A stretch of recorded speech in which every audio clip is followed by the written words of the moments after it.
The laser dot danced across his chest like a promise of death. 30 seconds. That's all Lena Brooks had. 30 seconds between her tired shift ending and a stranger's execution. She didn't think, didn't calculate. Her body moved before her mind could scream stop, launching a full tray of champagne and lobster bisque across the most expensive suite in the restaurant. The window exploded. Glass rained like diamonds. Screams tore through Manhattan's elite. And when the smoke cleared, Adrian Voss looked at her with eyes colder than winter and whispered words that would destroy everything she knew. You just saved my life. If you're watching from anywhere in the world, drop your city in the comments below. I want to see how far this story travels.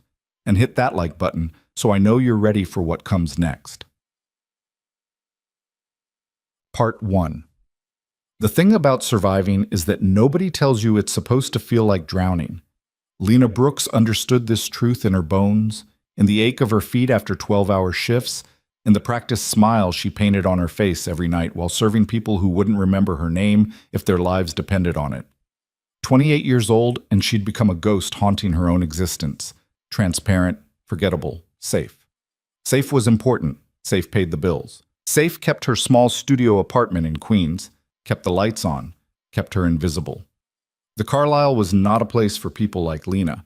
It was a temple for Manhattan's untouchables, politicians, CEOs, the kind of wealth that didn't just open doors but owned the buildings the doors were attached to. She'd worked there for 3 years, moving through its opulent dining room like a shadow, perfecting the art of being present without being seen. Table 12 needs their check, Marcus, the floor manager, hissed as he swept past her. And for the love of God, smile. You look like you're attending a funeral. Maybe I am, Lena thought, but she smiled anyway. The practiced one. The one that said, I'm here to serve you without saying I'm barely here at all. Table 12. She'd been watching them all evening without meaning to.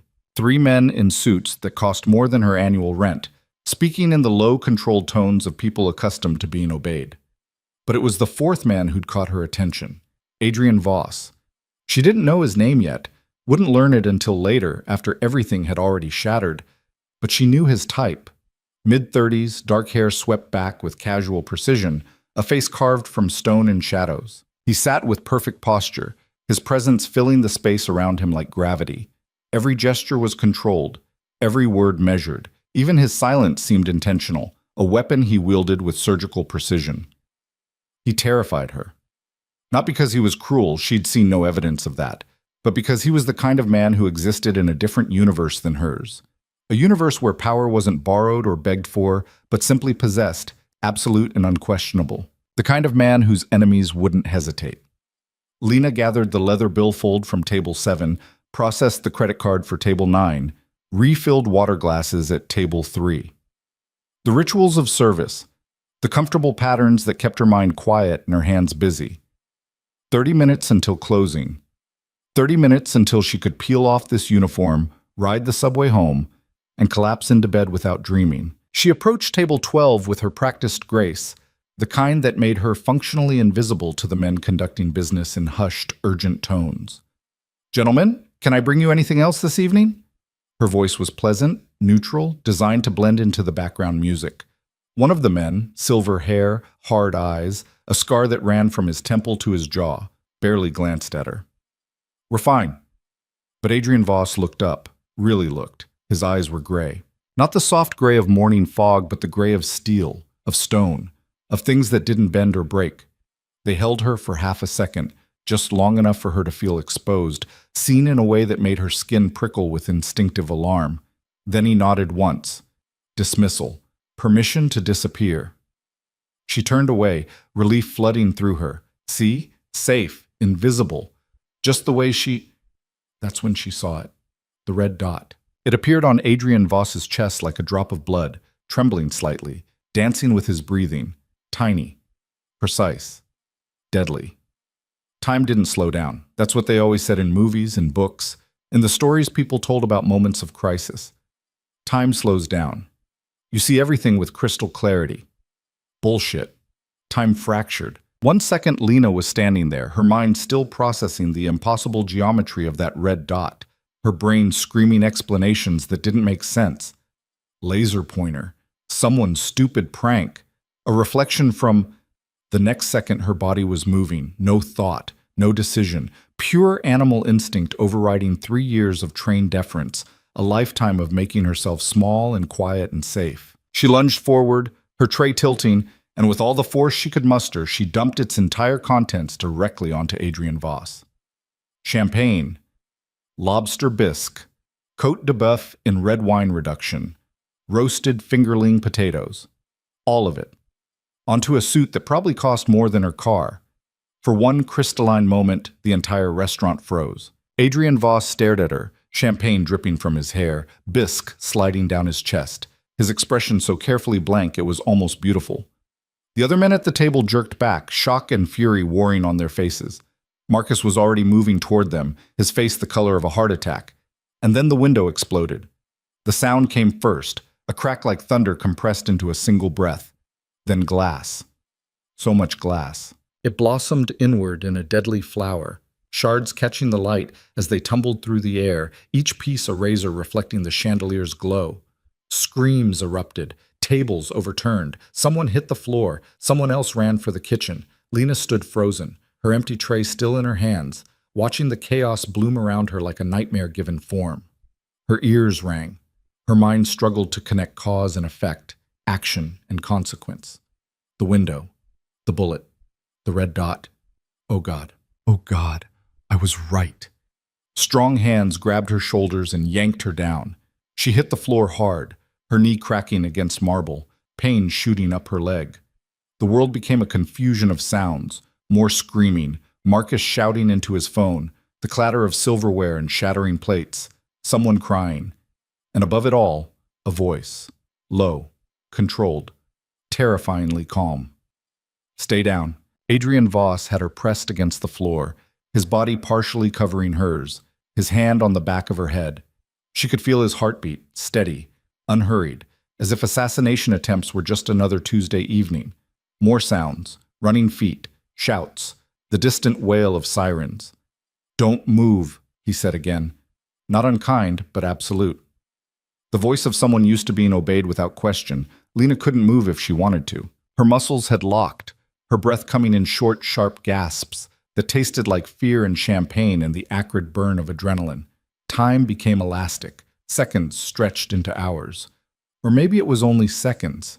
She couldn't tell anymore. Finally, Adrian shifted, his weight lifting. Slowly, he instructed. There may be glass. There was glass. Everywhere. It crunched under her palms as she pushed herself up, sparkled in her hair, had somehow gotten into her mouth. She spit, tasted blood from where she'd bitten her tongue. The restaurant looked like a war zone. Overturned chairs, shattered plates, a wall painted with wine and bisque that from certain angles looked disturbingly like blood spatter. Guests huddled against the far wall, some still screaming, others eerily silent, shock rendering them mute. Marcus stood near the kitchen entrance, his phone pressed to his ear, his face ashen. The police would be here soon. Questions, reports, evidence collection. But right now, in this breath between crisis and consequence, Adrian Voss turned to Lena. Champagne still dripped from his hair. Bisque stained his shirt. His tie hung askew. He looked like he'd been attacked by a very angry, very expensive buffet. He should have been furious. Should have been demanding her termination, threatening lawsuits, radiating the kind of cold rage that powerful men wielded like clubs. Instead, he looked at her with those steel gray eyes, and something flickered there. Something that might have been respect, or calculation, or both. What's your name? His voice was quiet enough that only she could hear it over the surrounding chaos. Lena. Her voice cracked. She cleared her throat, tried again. Lena Brooks. Lena Brooks. He repeated it like he was memorizing it, like it mattered. How did you know? The red dot. On your chest. I saw...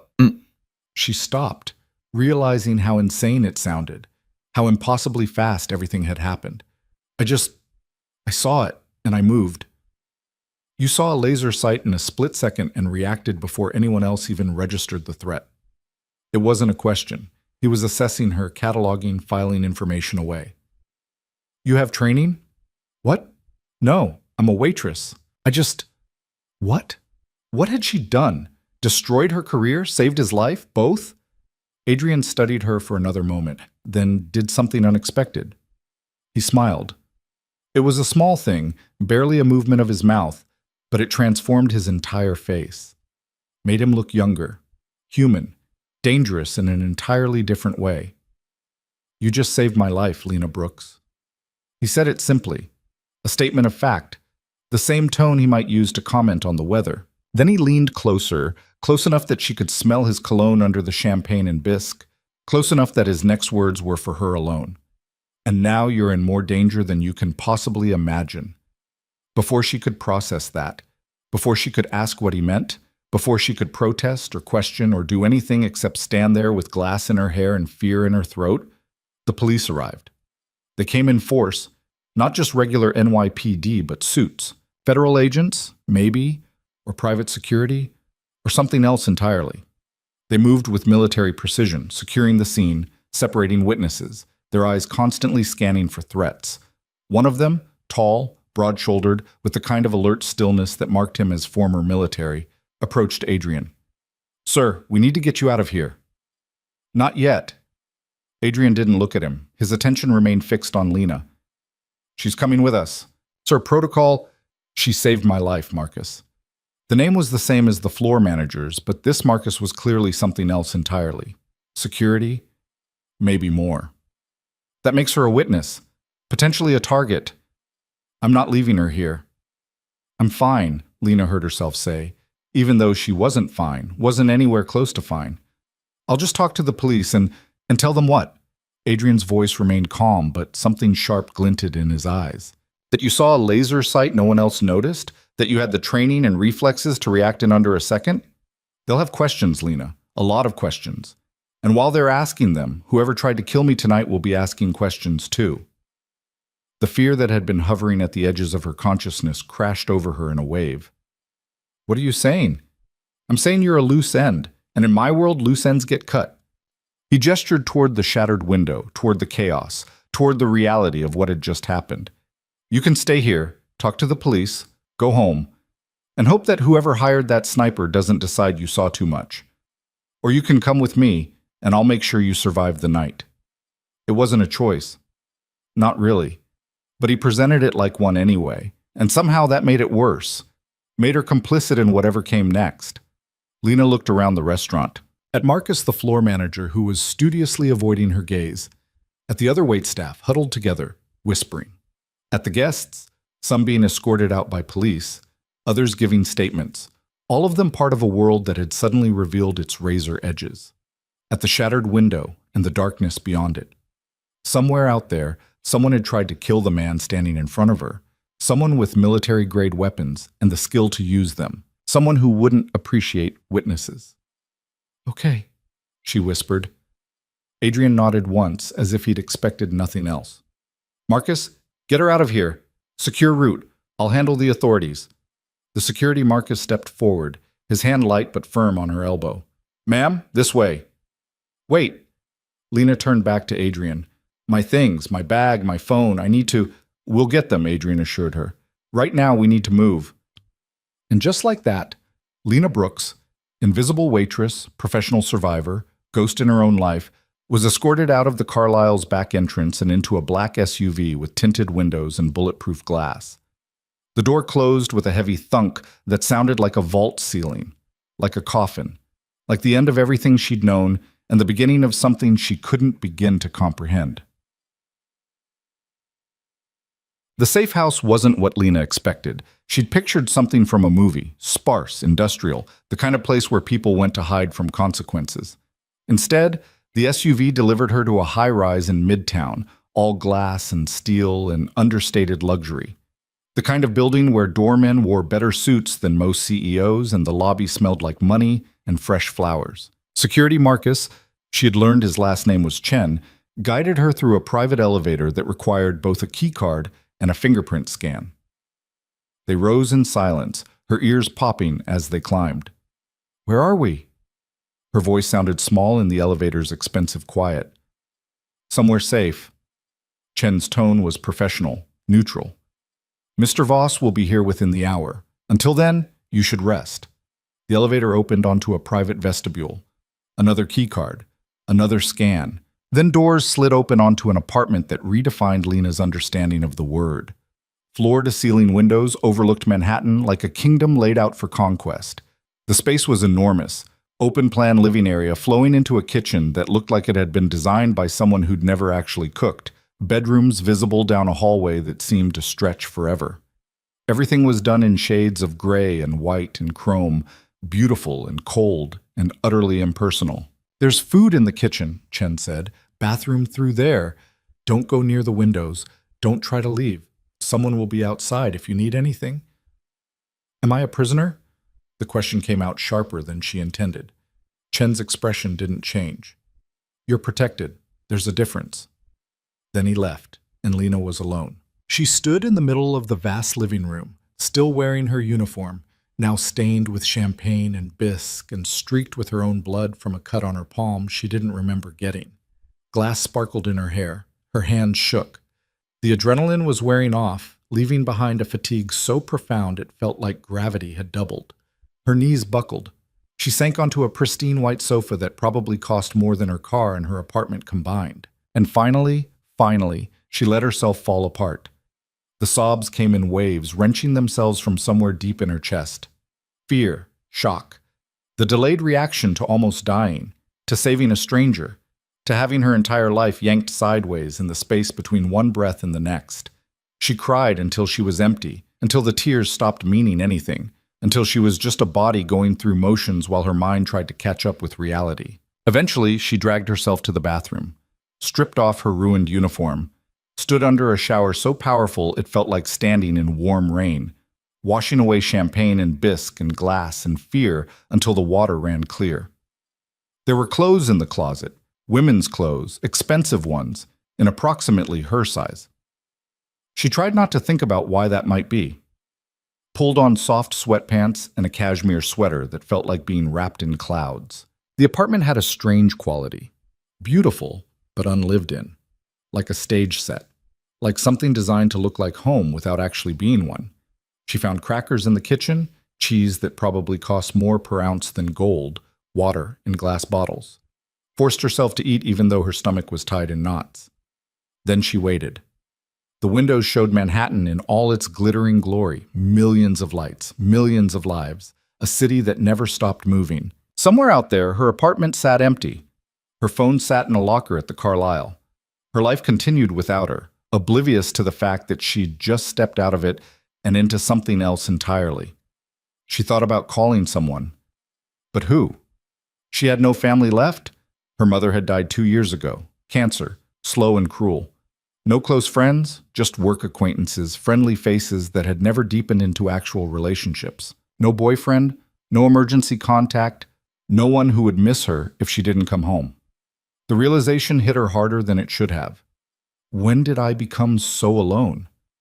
The answer came immediately, mercilessly. When you decided safe was more important than anything else. The elevator chimed. Lena's heart kicked against her ribs. She turned, watching the doors slide open. Adrian Voss stepped into the apartment. He'd changed, the ruined suit replaced by dark jeans and a black sweater that somehow made him look even more dangerous. His hair was still damp from his own shower. The champagne and bisque were gone, but the intensity remained, crackling in the air around him like static electricity. He saw her immediately, his gray eyes doing that thing again, really looking, really seeing, cataloging every detail. "How are you?" His voice was quieter than it had been at the restaurant, almost gentle. "I don't know," Lena said honestly. "Scared? Confused? Wondering if this is real or if I'm having some kind of breakdown." "It's real." He moved into the space with a predator's grace, not quite approaching her, but not keeping his distance either. "And you have every right to be scared. What happened tonight, that was an attempt on my life, professional, expensive. And because you intervened, you became part of the story." "Who are you?" The question had been building since the moment she saw that red dot. I mean, really, what kind of person gets assassination attempts at a restaurant? A ghost of a smile touched his mouth. The kind who makes difficult decisions and powerful enemies. He gestured toward the seating area. "Sit." Please, we need to talk. Lena sat, her body sinking into the expensive couch. Adrian took a chair across from her, maintaining the distance, giving her space. Predator rules. Don't crowd the prey. My name is Adrian Voss, he began. I run a private equity firm called Voss Capital. On paper, we invest in companies, restructure them, make them profitable. In reality, he paused, choosing his words carefully. We operate in the spaces between legal and necessary, gray areas where the rules are flexible and the stakes are high. That's a very diplomatic way of saying you're a criminal. I prefer pragmatist. No defensiveness in his tone, just fact.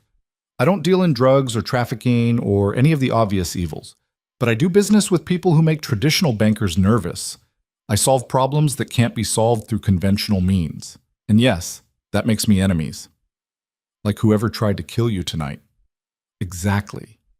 He leaned forward slightly, his elbows on his knees, his hands clasped. I have a short list of suspects.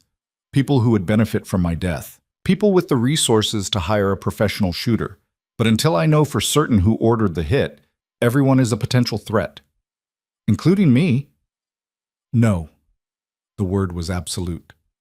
You proved yourself tonight. Whether you meant to or not, you chose a side, my side. And that means I'm responsible for keeping you alive. Lena's laugh came out bitter. How noble. I didn't ask for your protection. No, you didn't. You asked for nothing. You simply acted. His eyes held hers. Why? Why what? Why did you save me?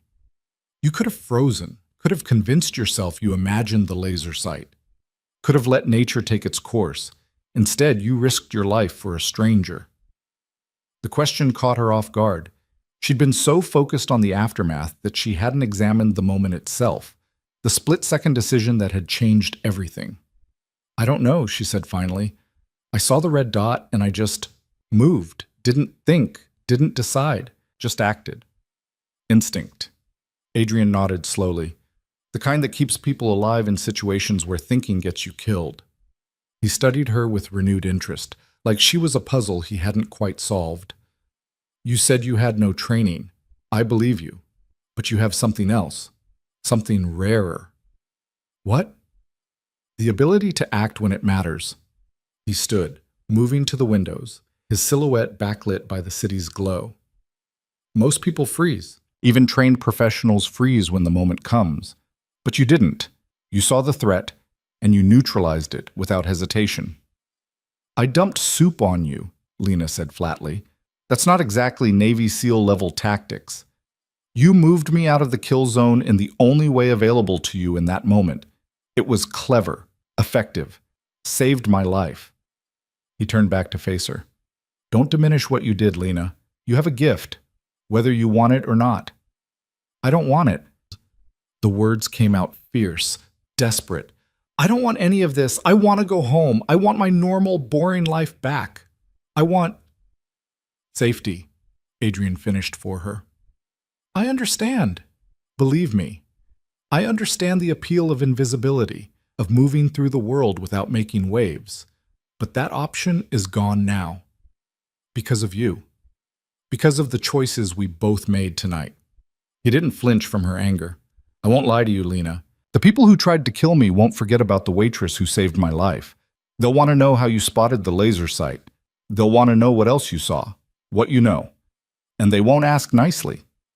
The fear came roaring back, flooding her system with ice-cold clarity. So what happens now? Now, you stay here where it's secure. We figure out who ordered the hit. We eliminate the threat. And then, if you still want to, you go back to your life. You make it sound so simple.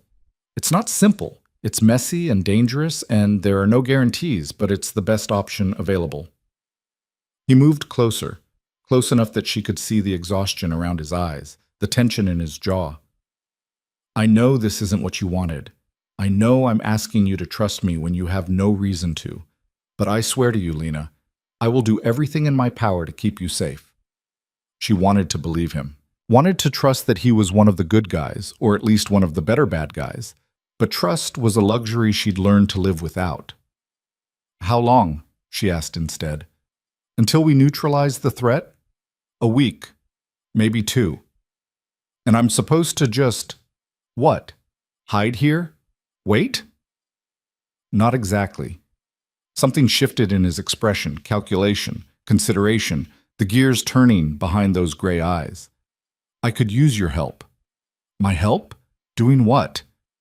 What you do best. He gestured towards the city beyond the windows. Observing. Noticing details other people miss.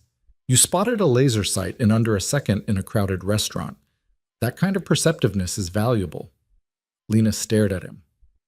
You want me to help you figure out who tried to kill you? Among other things. I have analysts, security, people whose job is to find threats. But they think like professionals. They miss the obvious because they're looking for complexity. You see things differently. I'm a waitress. You were a waitress. Now you're something else. He extended his hand, the gesture formal, old-fashioned. Work with me, Lena. Help me end this threat. And when it's over, I'll make sure you have a future better than the one you left behind. She looked at his hand, looked at his face, looked at the windows and the city beyond, and the life she'd built from safety and invisibility and fear. The smart choice was obvious. Keep her head down, do what she was told, survive. But when had she ever made the smart choice? She'd saved a stranger's life tonight for no reason except that she saw a red dot and moved. No calculation, no benefit, just instinct. Maybe it was time to stop being smart and start being brave. Lena took his hand. His grip was firm, warm, certain. Okay, she said. I'll help you. But if you get me killed, I'm haunting you forever.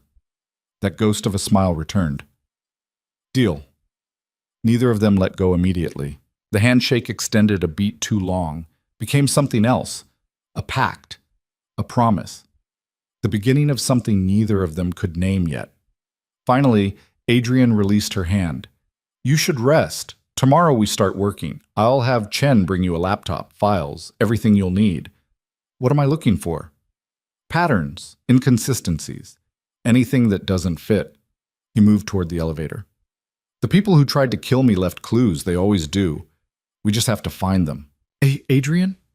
She stood, her heart hammering. One more question, the one that mattered most. Why did they try to kill you tonight? Why at the Carlisle? Why then?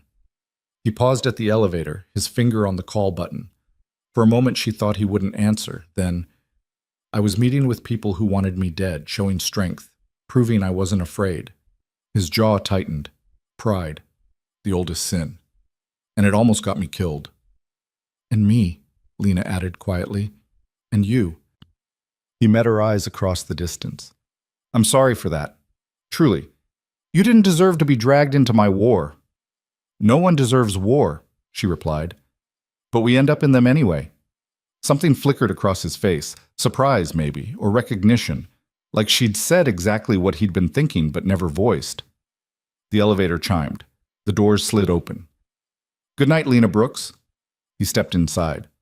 Try to sleep. Things will look clearer in the morning. The doors closed. Lena stood alone in the expensive apartment, her hand still warm from his grip, her mind racing with questions that had no easy answers.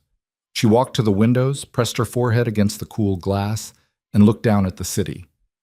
Somewhere out there, a sniper was probably reporting failure to whoever had hired them. Somewhere, enemies were regrouping, planning their next move. And here she was, Lena Brooks, professional invisible person, suddenly at the center of something vast and dangerous and completely insane. She should be terrified. She was terrified.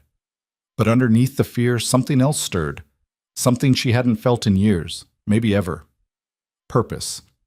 For the first time in her entire carefully constructed, aggressively safe life, she mattered. Not as a server or a paycheck or a warm body filling a uniform, but as herself. As someone who saw things others missed. As someone who acted when action was needed. As someone who chose. The red dot had been meant to mark a death. Instead, it had marked a beginning. Lena pressed her palm against the glass, feeling the city's pulse through the barrier. Okay, she whispered to the night, to herself, to the future rushing toward her like a train. Let's see where this goes. Behind her, the apartment settled into expensive silence. Outside, the city glittered and churned and promised nothing except that morning would come, eventually, whether she was ready or not. Sleep came in fragments, haunted by red dots and shattering glass. But beneath it all, for the first time in forever, Lena Brooks dreamed of something other than survival. She dreamed of becoming someone worth remembering. Part 2 lưu ý. Viết 6.000 đến 6.500 từ liên kết liền mạch với các phần trước trong câu chuyện và hội thoại tạo thành một câu chuyện liền mạch khi ghép lại. Mỗi phần liền mạch với phần trước, không giới thiệu lại câu chuyện ở đầu phần mới, liên kết các phần của câu chuyện một cách liền mạch. Sử dụng câu chuyện tiếp giữa các phần. Duy trì chủ đề, tránh ngắt quãng đột ngột, không sử dụng gạch đầu dòng hoặc tiêu đề phụ, phong cách kể chuyện Mỹ, Hoa Kỳ, giống văn giàu cảm xúc. Kể theo ngôi thứ 3, giữ đồ kịch tính không viết lan man, kết thúc phần không giới thiệu phần sau. Lưu ý trả lời trong mục tin nhắn không nhảy sang document, chi dần bắt buộc, không được xuất hiện trong nội dung truyền. Đây là một câu chuyện điện ảnh hoàn toàn hư cấu được tạo ra chỉ nhằm mục đích giải trí. Không đề cập hay ngụ ý rằng nó dựa trên sự kiện có thật, người thật hoặc câu chuyện có thật. Không sử dụng các cụm từ như dựa trên một câu chuyện có thật, theo ghi chép hoặc bất cứ điều gì tương tự. Tất cả các nhân vật, địa điểm, tổ chức và sự kiện phải hoàn toàn hư cấu. Show more 10 giờ 26 phút, Part 2. Morning arrived without permission, sunlight slicing through the floor-to-ceiling windows like an accusation. Lena woke disoriented, her body wrapped in sheets that cost more than her monthly rent, her mind struggling to separate nightmare from memory. The red dot. The shattered glass. Adrian Voss's hand in hers. All real. All impossible. All true. She dragged herself out of bed, muscles aching from tension she'd carried through the night. The apartment looked different in daylight, less like a sanctuary and more like a gilded cage. Beautiful, isolated. Hers only because someone else allowed it. A knock at the door made her freeze. "Ms. Brooks?" Chen's voice, professional and neutral. "I have your laptop and files. May I come in?" She wrapped herself in a robe she'd found in the closet, thick white terry cloth that felt like wearing a cloud. "Come in." Chen entered carrying a sleek silver laptop and a stack of folders thick enough to use as a weapon. He set them on the dining table with the care of someone handling explosives. "Mr. Voss asked me to provide you with access to our preliminary investigation," he said, his face revealing nothing. "The password is your full name, no spaces, followed by today's date. Everything is encrypted. Don't try to copy files or send emails. The system will lock you out." "What exactly am I looking for?" "Patterns, anomalies, anything that strikes you as wrong." Chen's expression remained carefully blank. "Mr. Voss believes you have an eye for details others miss. This is your chance to prove it." He left before she could ask more questions, the door closing with that heavy vault-like thunk that reminded her she wasn't free to leave. Lena approached the laptop like it might bite, opened it, entered the password, watched as files bloomed across the screen: financial records, surveillance footage, personnel files, communication logs. A digital map of Adrian Voss's world, laid out for her inspection. She should have been overwhelmed, should have closed the laptop and demanded to be taken home. Consequences be damned. Instead, she poured herself coffee from the obscenely expensive machine in the kitchen and started reading. The first file was a dossier on Adrian himself. She told herself she was looking for clues about his enemies, but really, she was looking for him, trying to understand the man who'd pulled her into this chaos. Adrian Michael Voss, 36 years old. No living family, parents dead in a car accident when he was 19, no siblings, no wife, no children. Built Voss Capital from nothing over the course of 15 years, turning a small venture fund into an empire that operated in 17 countries. The financial records made her head spin. Acquisitions, mergers, restructurings, companies bought and sold like poker chips. Millions moving through accounts faster than she could track. But it was the personnel files that caught her attention. Voss Capital employed 47 people directly, another 200 contractors, security personnel, analysts. She scrolled through their faces, their credentials, their employment histories. Most were exactly what they appeared to be: finance professionals, former military, tech specialists, the kind of people who thrived in gray areas where rules bent but didn't quite break. But 3 files made her pause. The first belonged to a woman named Elise Cordova, Chief Financial Officer, 42, Harvard MBA, previously worked at Goldman Sachs. On paper, she was perfect. But something about her employment history nagged at Lena: gaps, unexplained transitions, a pattern of moving just before companies collapsed. The second was Marcus Chen, the security chief who'd escorted her here. Former Marine, decorated, impeccable record. Except his financials showed a lifestyle that didn't match his salary. Expensive cars, a penthouse in Soho, debts that had mysteriously disappeared 6 months ago. The third was a man named Victor Reeves, head of international operations. British accent in his interview transcripts, but his background check showed he was born in Moscow. Changed his name at 23. No explanation why.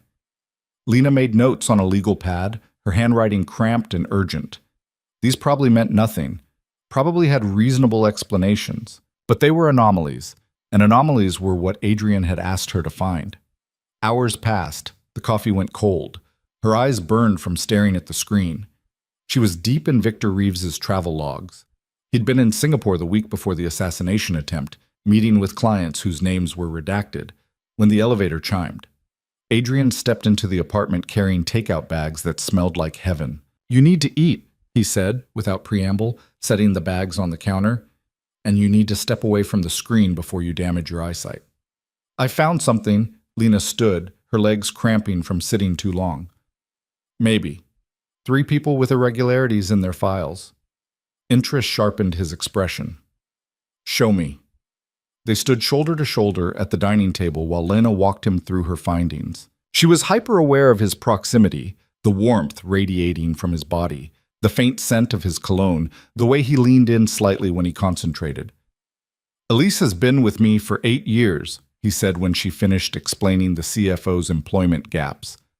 "She's ambitious, ruthless when necessary, but loyal. People change." "Not Elise. I've seen her turn down offers triple what I pay her. She's building something here." What about Chen?" Lena pulled up the security chief's financials. "These expenses don't match his income." Adrian's jaw tightened. "Marcus received a bonus last year, substantial, after he prevented a security breach that could have cost me everything."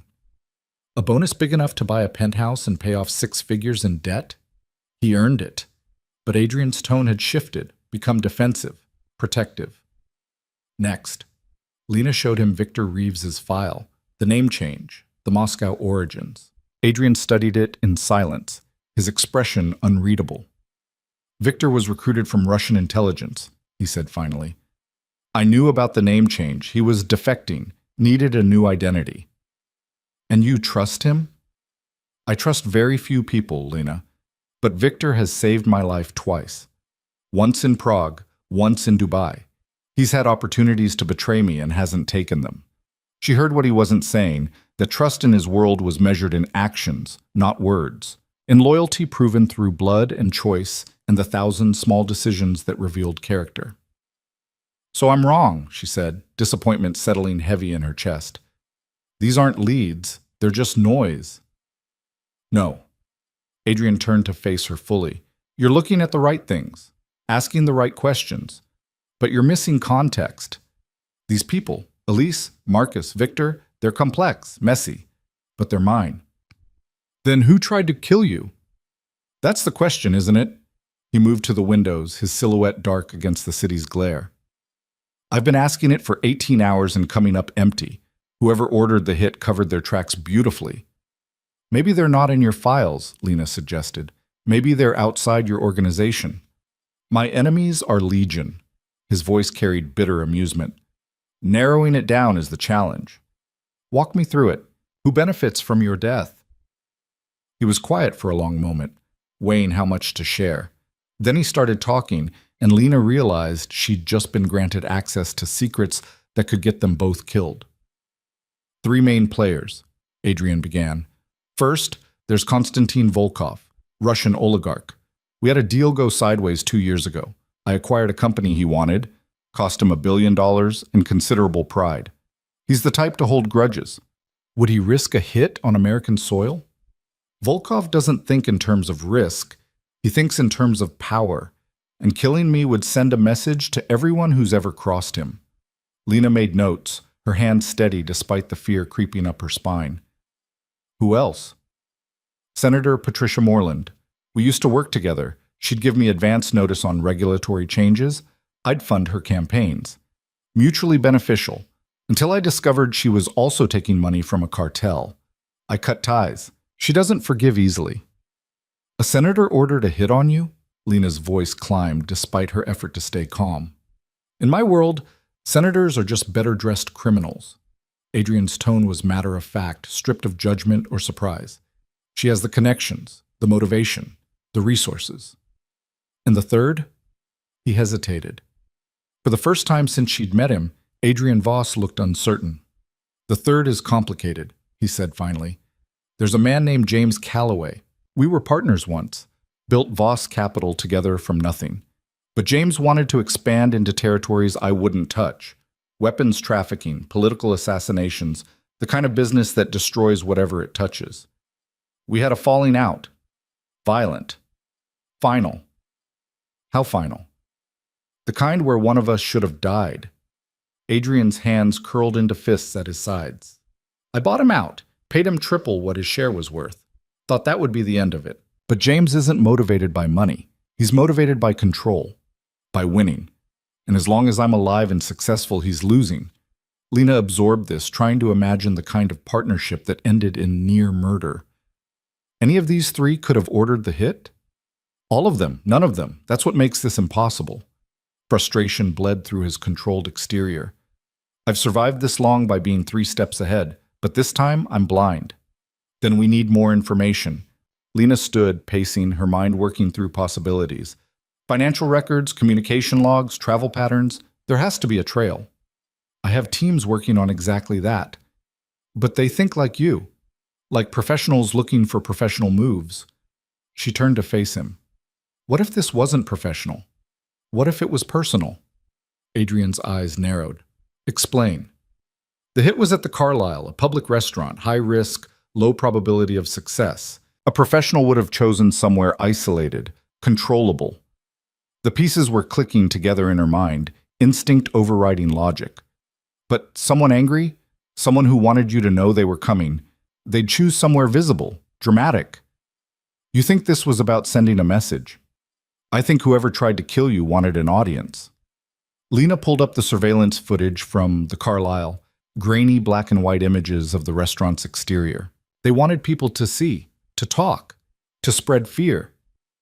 Adrian moved closer, studying the footage over her shoulder. That eliminates Volkov. He operates in shadows, prefers discreet eliminations. What about the senator? Moreland is ruthless but calculated. A public assassination would draw too much attention. His breath stirred her hair, close enough to touch. Which leaves James, who is dramatic. James believes in spectacle, in making examples. Adrian's voice had gone cold, deadly. If he wanted me dead, he'd want everyone to know he was the one who did it. Lena turned, found herself inches from Adrian's chest, close enough to see the faint scar above his left eyebrow, the gold flecks in his gray eyes, close enough to feel the tension radiating from him like heat. How do we prove it? Her voice came out quieter than intended. We find the sniper, make them talk. Simple words, heavy with violence. And if they won't? Something dark flickered across Adrian's face. Everyone talks eventually. The implications settled between them like smoke. Lena should have been horrified, should have recoiled from the casual brutality in his tone. Instead, she held his gaze. I want to help. You are helping. This analysis. No, I want to be there. When you find them. When you get answers. She lifted her chin, refusing to back down. You brought me into this. Don't lock me away now that it's getting dangerous. It's been dangerous since the moment you saw that red dot. Then let me do something about it. Adrian studied her, conflict warring in his expression. Protection versus respect. Control versus trust. You understand what you're asking? His voice dropped lower, intimate and dangerous. This isn't theory. This isn't files and analysis. This is blood and consequences and choices you can't unmake. I saved your life, Lena said quietly. That was a choice I couldn't unmake. Everything after is just aftermath. For a long moment, they stood frozen. Two people from different worlds circling around something neither could name. Then Adrian nodded once, sharp and final. Okay, but you follow my lead. You do exactly what I say. And if things go wrong, I run. I know. She managed a smile. I'm scared, Adrian. Not stupid. Fear is good. It keeps you sharp. He stepped back, breaking the tension. We move tonight. I have a lead on the sniper's location. How? One of Victor's contacts saw someone matching the profile checking into a hotel in Brooklyn. Could be nothing. Could be everything. He pulled out his phone, typing rapidly. We'll know soon enough. Lena watched him shift into operational mode, shoulders straightening, expression hardening, every trace of uncertainty locked away. This was Adrian Voss, the strategist, the predator, the man who'd built an empire in gray spaces and defended it with steel. Eat something, he instructed, gesturing to the forgotten takeout. Rest if you can. I'll be back at midnight. He moved toward the elevator, then paused, looking back at her. Lena? What you said about the hit being personal, about James wanting an audience? That was good instinct. Better than good. You're seeing this clearly. Warmth bloomed in her chest. Thanks. Don't thank me yet. Tonight could change everything. The elevator doors closed, leaving her alone with cold takeout and a laptop full of secrets. Lena tried to eat, but managed only a few bites. Tried to rest, but sleep was impossible, her mind spinning through scenarios and possibilities. Instead, she returned to the files, digging deeper into James Calloway's history. The man who stared back from his personnel photo was handsome in a dangerous way. Sharp features, cold blue eyes, a smile that didn't reach past his teeth. His file was impressive and terrifying in equal measure.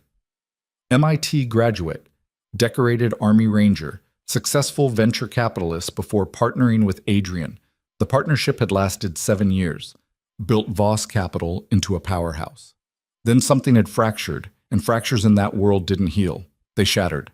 Lena found the dissolution agreement, 20 pages of legal language that boiled down to mutual destruction assured. Adrian had paid James $30 million. James had signed away all rights, all claims, all future involvement. But in the margins, someone, probably Adrian, had written a single note. This isn't over. Prophetic, ominous, true. She was still reading when Chen appeared with dinner she didn't want and warnings she needed. Mr. Voss asked me to brief you on protocols, he said, his tone suggesting this was an obligation rather than a choice. If you're joining tonight's operation, you need to understand the rules. I'm listening. Rule 1. You stay in the vehicle unless explicitly told otherwise. Rule 2. You don't speak unless spoken to. Rule 3. If something goes wrong, you run. Don't look back. Don't be a hero. Just run. Got it. Chen's expression softened slightly. Ms. Brooks, I don't know what you did to earn Mr. Voss's trust, but understand, he doesn't bring civilians into operations, ever. You being there puts him at risk, puts the entire team at risk. I know. Do you? He leaned forward, intensity crackling. Because Mr. Voss is a good man operating in a bad world. He makes hard choices so other people don't have to, but he has blind spots, weaknesses, and right now you're one of them. The words landed like a punch. I'm not trying to be a weakness. Doesn't matter what you're trying to be. Matters what you are. Chen stood, his message delivered. Be ready at 11:30. Wear dark clothes, no jewelry, no perfume, nothing that reflects light or makes sound. He left her with that, the weight of responsibility settling on her shoulders like a physical thing. Was she Adrian's weakness? A liability masquerading as an asset? Maybe. Probably. But she'd made her choice, and she'd see it through. Midnight found Lena in the SUV's back seat, dressed in black jeans and a dark sweater, her heart hammering against her ribs. Chen drove with military precision. Victor Reeves sat in the passenger seat, checking weapons with casual efficiency that should have been terrifying, but somehow wasn't. Adrian sat beside her, silent and focused, his presence filling the space. The hotel is in Red Hook, Victor said, his British accent clipped and professional. 4th floor, corner room. Visual confirmation an hour ago. Single occupant, male, matches the profile. Security. Adrian's voice was all business. Light, One guard at the entrance, cameras in the lobby and stairwells. We can bypass both. Good. Chen, you cover the exits. Victor, you're with me. Lena stays in the vehicle. What if he runs? Lena heard herself ask. He won't. Adrian's certainty was absolute.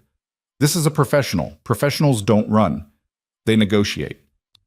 The hotel was exactly what she expected. Cheap, anonymous. The kind of place where people paid cash and didn't ask questions. They parked 2 blocks away, in shadows deep enough to hide the SUV's presence. Adrian turned to her, his gray eyes catching streetlight. Lock the doors, keep the engine running. If we're not back in 20 minutes, drive away and call this number. He handed her a card with a phone number written in neat print. Don't argue. Don't wait. Just go. Adrian, 20 minutes, Lena, promise me. She swallowed her protests. I promise. He nodded, satisfied, then slipped out of the vehicle with Victor. Chen followed, moving to a position covering the hotel's rear exit. Within seconds, all 3 had vanished into the Brooklyn night like ghosts. Lena sat alone in the dark, watching the seconds tick by on the dashboard clock. Her hands gripped the steering wheel even though she wasn't driving, needing something solid to hold on to. 15 minutes passed, then 18. At 19 minutes, gunfire cracked through the night. Not the sharp report of pistols, but something heavier, automatic, a sound that turned her blood to ice. Screams followed, more gunfire, the harsh wail of a car alarm. Every instinct screamed at her to drive away, to keep her promise, to survive. But Adrian was in there. Victor, Chen. Her hand hovered over the gear shift. 20 minutes. She should go. She'd promised. The hotel's front entrance exploded in a shower of glass. Men poured out. Not running, fighting. She saw Chen first, locked in combat with someone twice his size. Then Victor, firing methodically, each shot precise and deadly. And then Adrian, dragging someone, the sniper, had to be, blood streaming from somewhere on his body, his face a mask of controlled fury. Lena didn't think, didn't calculate. She threw the SUV into drive and gunned it straight toward them. The vehicle jumped the curb, scattering trash cans and screeching to a halt inches from where Adrian struggled. He looked up, saw her, and something flickered in his eyes, fury and relief, and something else she couldn't name. "Get in!" she screamed. Chen threw his opponent into a wall and dove for the passenger door. Victor provided covering fire, backing toward the vehicle. His movements controlled chaos. Adrian shoved the sniper, unconscious or dead, Lena couldn't tell, into the back and climbed in after him. Drive! Adrian's command cut through the mayhem. Lena drove.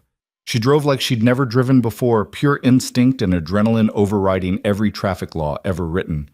The SUV roared through Red Hook, taking corners too fast, running lights, becoming a missile aimed at escape. Behind them, sounds of pursuit, shouting, more gunfire. Take the next left, Victor directed, his voice steady despite the blood on his face. Then the expressway. Lose them in traffic. Lena obeyed, her hands white-knuckled on the wheel, her breathing coming in sharp gasps. The vehicle fishtailed as she made the turn, tires screaming, but she held it steady. Chen was on his phone, speaking rapid fire in what sounded like Mandarin, making arrangements, calling in favors. In the back seat, Adrian had the sniper pinned, checking for weapons, for identification, for anything useful. He's alive, Adrian confirmed. Barely. Took a round in the shoulder. Good, Victor said coldly. He can talk. Will he? Lena's voice shook. Everyone talks eventually. They made it to the expressway, merged into traffic, became invisible among thousands of other vehicles fleeing Brooklyn in the small hours. The pursuit, if there had been one, fell away. Slowly, incrementally, Lena's heartbeat returned to something approaching normal. You were supposed to drive away, Adrian said, his voice carefully neutral. I know. You were supposed to keep your promise. I know. So why didn't you? Lena met his eyes in the rearview mirror, saw anger there, concern, something deeper. Because promises don't mean much when the people you made them to are dying, she said quietly. I made a choice, same as I did at the restaurant. Adrian held her gaze for a long moment. Then, impossibly, he smiled. You're going to get us all killed. Probably. Worth it. He looked down at the unconscious sniper. We have our answers now. or we will soon. The safe house they took the sniper to wasn't the Manhattan high-rise. This was something else entirely. A warehouse in Long Island City, industrial and isolated. The kind of place where screams wouldn't carry. Lena should have been horrified, should have refused to enter, but she'd crossed too many lines already. What was one more? Inside, the warehouse had been converted into something between a military installation and a hospital. Medical equipment, holding cells, interrogation rooms. They secured the sniper, a man in his 40s, nondescript professional, in one of the cells. A doctor appeared from somewhere, tended to his wounds with clinical efficiency. "He'll live," the doctor reported. "Give him an hour to stabilize, then he's all yours." Adrian nodded, then turned to Lena. "You should wait upstairs. What happens next?" "I'm staying." Her voice was firm. "I've come this far." "Lena, I'm staying." He searched her face, looking for hesitation, for fear, for the breaking point. Found none. "Okay," he said finally, "but understand, what you see here stays here, no matter what happens after, no matter how this ends." "I understand." She didn't, not really, but she would. An hour later, the sniper woke to find himself strapped to a chair in a concrete room, facing Adrian Voss and the woman who'd saved his target's life. "Let's talk," Adrian said, his voice pleasant and cold. "You tried to kill me. I want to know who paid you." The sniper said nothing. "I can make this easy or hard," Adrian continued. "Easy means you tell me what I want to know, and you walk away with enough money to disappear forever. Hard means, well, you don't want to know what hard means." Still nothing. Adrian glanced at Victor, who stepped forward with tools Lena tried not to look at too closely. "Last chance," Adrian said. "Who hired you?" The sniper smiled. Lena's blood ran cold. "You really don't know, do you?" The sniper's voice was rough, damaged. "You've made so many enemies you can't even narrow it down." "Then help me narrow it." "Why would I do that? You'll kill me either way." "Not true. I'm a businessman. I honor deals." Adrian leaned forward. "Tell me who paid you, and you walk out of here alive and rich. Refuse, and we find out how much pain you can take before you break. Everyone breaks eventually." The sniper studied Adrian, weighing options, calculating odds. Then his eyes slid to Lena. "She doesn't belong here," he said. "The waitress. She's not one of you." "She saved my life," Adrian replied. "That makes her exactly one of us." "Does she know what you are? What you've done?" "I know enough," Lena heard herself say. Her voice was steady, stronger than she felt. "I know he's trying to find who tried to kill him. I know you're going to tell him, and I know that whatever happens in this room, I chose to be here." The sniper laughed, the sound bitter and broken. "You chose wrong, waitress. You saved a monster." "Maybe," Lena said. "Or maybe I saved a man trying to survive in a monstrous world. Either way, my choice stands." Something shifted in the room. The sniper's smile faded. He looked at Adrian with new understanding. "She's the real thing, isn't she? Not bought, not blackmailed, actually loyal." "Yes," Adrian said simply. "Then you're already dead." The sniper leaned back as far as his restraints allowed. "Because James Calloway knows your weakness now, and he'll use it to destroy you." The name hung in the air like a verdict. "James hired you," Adrian said. Not a question, confirmation. "James hired 12 of us. I was just the first." The sniper's expression was almost pitying. "He's not trying to kill you quickly, Voss. He's trying to make you suffer. To take everything you value, everyone you care about, and then, when you're broken and alone, he'll pull the trigger himself." Horror crawled up Lena's spine. 12 assassins? 12 attempts. 12 chances to hit someone you care about. Your employees, your friends. Her. The sniper nodded toward Lena. "You saved his life tonight, waitress. Congratulations. You just painted a target on your own back." Adrian's composure finally cracked. "Where's James?" "If I knew that, you think I'd be here?" "James doesn't trust anyone with his location. We get orders through dead drops and encrypted channels. Could be anywhere." "Then how do we stop him?" The sniper's smile returned, cruel and knowing. "You don't. You just survive. If you can." Adrian stood abruptly, his chair scraping against concrete. He walked to the far wall, his back to them, his shoulders rigid with barely contained fury. Victor stepped into the silence. "You've been very helpful, thank you. Do I get my money?" "You get your life. Be grateful."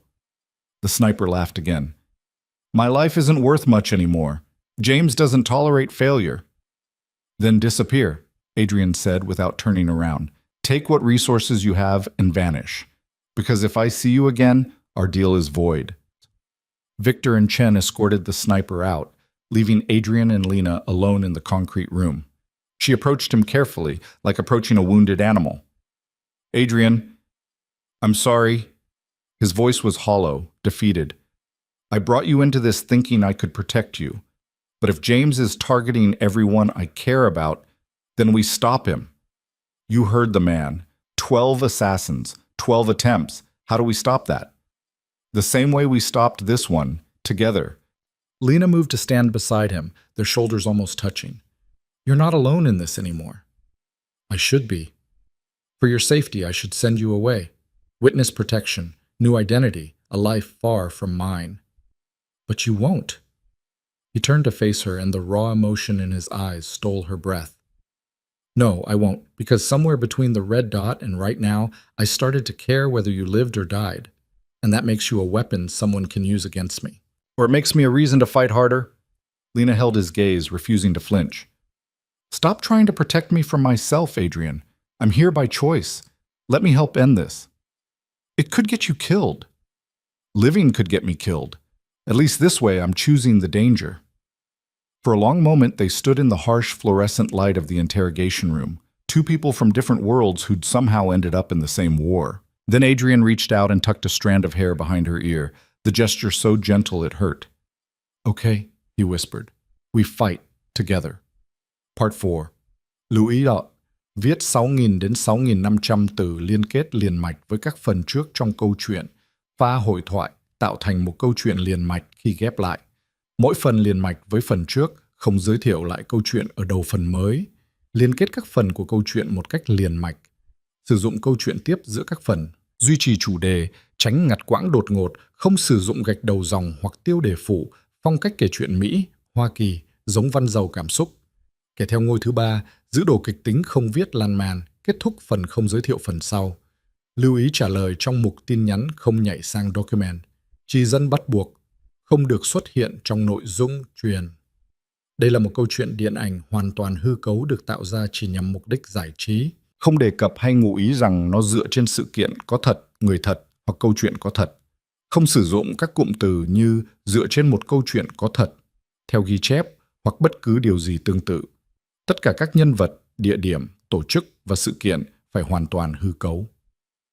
Showmore 10 giờ 34 phút 2 trên 2, Part Bon. The federal agents arrived at dawn, their credentials gleaming in the early light like badges of judgment. Lena watched from the penthouse windows as 3 black sedans pulled up to the building's entrance, their occupants moving with the precise choreography of people who'd done this 1,000 times before. "They're here for you," Adrian said quietly. He stood behind her, close enough that she could feel his presence like heat. "I expected this sooner." "What do they want?" "To offer you a way out, witness protection, immunity, a new life far from the mess I've dragged you into." His reflection in the glass was unreadable. "You should take it." Lena turned to face him. 3 weeks had passed since the warehouse, since James Calloway's name had been spoken like a curse, since they'd started hunting ghosts through digital trails and desperate contacts. 3 weeks of living in Adrian's world, learning its rules, becoming something other than the woman who'd served champagne and bisque to people who didn't see her. 3 weeks of falling into something that terrified her more than assassins ever could. "What if I don't want out?" she asked. "Then you're a fool." But his eyes said something different, something desperate and dangerous and real. "Lena, there are now 9 confirmed attempts remaining. James isn't going to stop. Every day you stay here is a day you're in his crosshairs. So are you. So is everyone in your organization. They chose this life. You didn't." "I chose to save you," Lena said fiercely. "Everything after is just me standing by that choice." The intercom buzzed, Chen's voice tight with tension. Mr. Voss, the federal agents are requesting access. Should I send them up? Adrian's jaw clenched. For a moment, Lena thought he'd refuse, would send them away, would keep fighting this impossible war with just his resources and his rage. Instead, he pressed the button. Send them up. The lead agent was a woman in her 50s with iron gray hair and eyes that had seen too much to be impressed by penthouse views or powerful men. She introduced herself as Special Agent Catherine Reeves, FBI, and her handshake was firm enough to communicate both competence and warning. Ms. Brooks, she said, her attention fixed solely on Lena as if Adrian were furniture. We need to talk about your situation. My situation? Lena kept her voice level despite her hammering heart. You're a material witness to an attempted homicide. More importantly, you're currently residing with a person of interest in multiple ongoing federal investigations. Reeves's tone was professional, stripped of judgment, but heavy with implication. We're prepared to offer you protection. I'm already protected. By a man who operates in gray legal areas and has more enemies than you can count? Reeves pulled out a tablet, pulled up photographs that made Lena's stomach drop. These are surveillance images from the past 3 weeks. You and Mr. Voss at a warehouse in Long Island City. You in his vehicle during what appears to be a pursuit. You present at locations where violence has occurred. I haven't broken any laws. Not yet. But association with Mr. Voss puts you in proximity to activities that will eventually require you to choose between complicity and testimony. Reeves set down the tablet. We're offering you a third option. Cooperate now. Tell us what you know about Voss Capital's operations, and we'll relocate you. New name, new city, new life. Clean slate. Adrian, who'd been silent until now, spoke with dangerous calm. You're asking her to betray me. I'm offering her freedom from a situation that will only end in prison or death. Reeves finally looked at him, her expression hard. You know this, Voss. You've seen it happen before. People get close to you. They get burned. How many associates have you lost in the past decade? How many ended up in federal custody, or worse? That's not a fair question. Fair isn't my concern. Ms. Brooks's survival is. Reeves turned back to Lena. You seem like an intelligent woman. Resourceful. You saved this man's life, which shows character. But that same character is going to get you killed if you stay in his orbit. Lena felt the weight of both their gazes. The federal agent offering salvation through betrayal. Adrian saying nothing but radiating tension, waiting for her choice, already bracing for abandonment. She thought about the red dot, about the decision she'd made in a fraction of a second, the choice that had shattered her safe, invisible life and rebuilt it into something sharp and dangerous and real. No, Lena said quietly. Reeves's expression didn't change. No? No, I won't cooperate. No, I won't testify. No, I don't want your protection. Each word was a bridge burning, a door closing, a future discarded. I appreciate the offer, Agent Reeves, but I'm exactly where I choose to be. You're choosing wrong. Maybe, but it's my choice to make. Reeves studied her for a long moment, then gathered her tablet and stood. When this ends badly, and it will end badly, Ms. Brooks, don't expect us to offer this again. The door we're opening now closes permanently once you walk away from it. I understand. I don't think you do, but you will. Reeves headed for the elevator, then paused. Mr. Voss? A word? Adrian followed her into the hallway, leaving Lena alone with the weight of what she'd just refused. Through the partially open door, she heard their low conversation. She doesn't know what she's choosing, Reeves said. She knows enough. Does she know about Prague? About the Dubai situation? About the real reason James Calloway wants you dead? That's none of your concern. It becomes my concern when civilians get caught in your war. Reeves's voice sharpened. You're using her, Voss. Maybe not intentionally, maybe you even care about her, but you're still using her as a shield, as leverage, as something to fight for. And when James figures out exactly how much she means to you, he'll take her apart piece by piece just to watch you break. I won't let that happen. You can't stop it. You couldn't stop what happened to the last person who mattered to you. What makes you think this time will be different? Silence. Heavy and damning. Then Adrian's voice, stripped of its usual control. Because this time I'm not running. This time I end it. By doing what? Declaring war on a ghost? James Calloway has been off the grid for 2 years. No confirmed sightings, no traceable communications, nothing. He's a phantom, and phantoms don't die. They just keep killing. Then I'll drag him into the light and sacrifice how many people in the process? Reeves's question hung in the air like an indictment. That woman in there just chose you over safety, over sanity. The least you can do is be honest with her about what that choice means. The elevator chimed. Reeves left without another word, taking with her the last lifeline Lena would ever be offered. Adrian returned to the penthouse, his face a careful mask that didn't quite hide the turmoil underneath. "You didn't have to refuse," he said. "Yes, I did." "Lena, what did she mean about Prague? About the last person who mattered to you?" The questions had been building since she'd overheard the conversation. "Who did James take from you?" Adrian moved to the windows, his silhouette dark against the morning light. When he spoke, his voice carried the weight of old grief, old guilt, old rage never quite buried. "Her name was Sarah Chen, Marcus's sister. She was my partner, not in business, in life. We were going to get married." The words came slowly, painfully, like extracting shrapnel. "James found out. Decided she was the perfect leverage. Took her in Prague, held her for 3 days while he negotiated terms I couldn't possibly meet." Lena's chest tightened. "What happened?" "I tried to save her. Mounted a rescue with Marcus and Victor, went in prepared for anything except what we found." His hands curled into fists. "James didn't want ransom.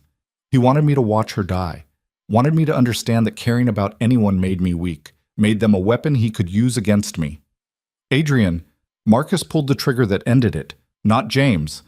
Marcus, because watching her suffer was worse than losing her." Adrian's voice cracked, just slightly, just enough. "That's when I bought James out. Paid him everything to end the partnership, end the war. Thought that would be enough. Thought he'd take this money and disappear. But he didn't. He did. For 2 years. Nothing. No contact, no threats, no sightings. I started to believe maybe it was finally over, and then that red dot appeared on my chest and I knew James was back. And this time, he wouldn't stop until one of us was dead." Lena crossed to him, stood close enough to touch, but didn't, giving him space to finish breaking. "That's why Reeves was right," Adrian continued. "Staying with me, caring about me, it paints a target on your back identical to the one Sarah wore, and I couldn't save her." "What makes you think I can save you?" "Because I'm not asking you to save me." Lena finally touched him, her hand on his arm, grounding them both. "I'm asking you to let me fight beside you. There's a difference. Sarah fought beside me. It got her killed. I'm not Sarah, and this isn't Prague." She moved to face him, forced him to meet her eyes. "I know the risks, Adrian. I'm choosing them anyway. Stop trying to protect me from my own decisions." "I can't lose another person to James." "Then we make sure James loses instead." He searched her face, looking for doubt, for the breaking point, for the moment she'd realized the magnitude of her mistake, found nothing but stubborn determination and something deeper, something neither of them had named yet, but both recognized. "You're insane," he whispered. "Probably, but I'm your kind of insane." She managed a smile. "Now tell me the plan. Because Reeves was wrong about one thing. You're not using me as a shield.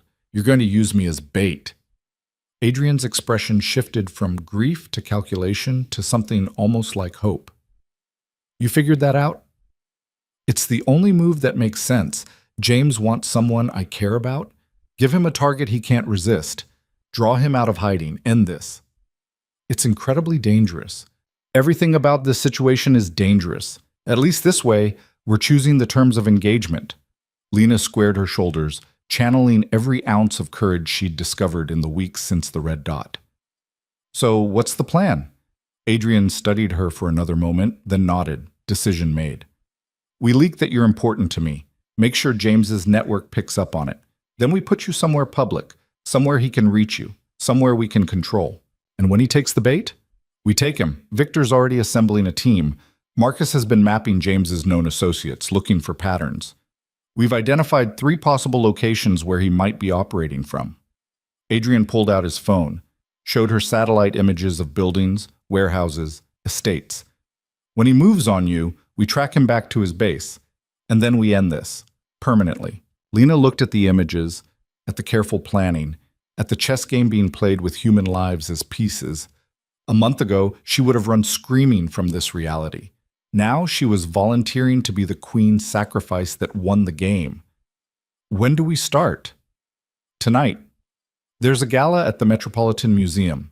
High profile, maximum exposure.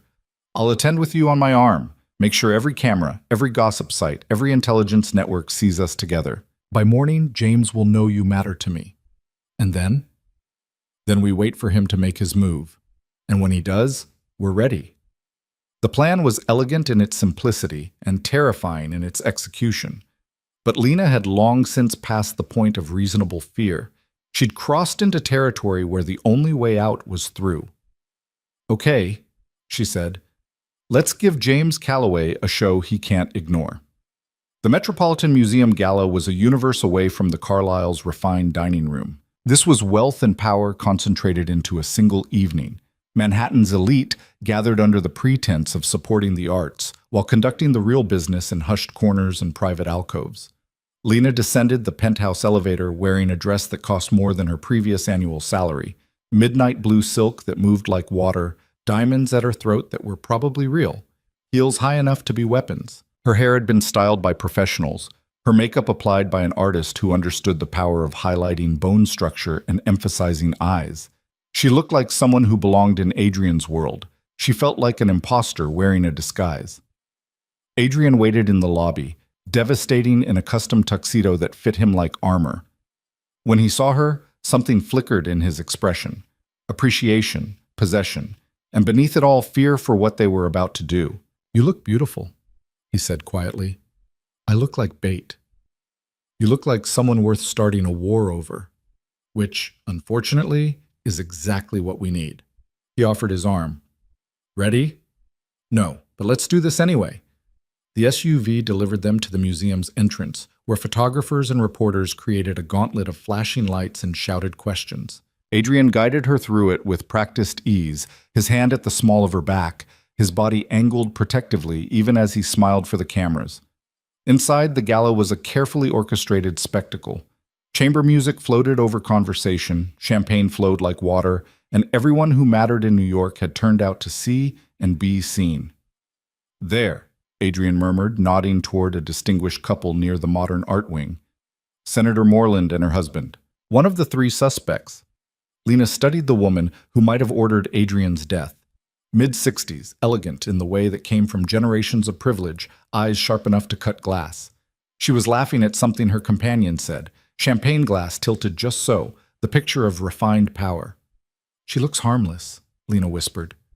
"The most dangerous people always do." Adrian steered them toward the bar. "Let's make sure she sees us together, sees you matter." They moved through the crowd like dancers following choreography only they knew. Adrian's hand never left her back. His attention never strayed from her, his body language broadcasting possession and protection in equal measure. They were playing for an audience of killers and spies, and every gesture had to sell the story that Lena Brooks was Adrian Voss's weakness. The terrifying part was how little they had to act. "Mr. Voss." Senator Moreland materialized beside them, her smile sharp as broken glass. "How unexpected to see you at a cultural event. I thought your interests ran more toward acquisitions than art." "Senator." Adrian's tone was perfectly courteous, perfectly cold.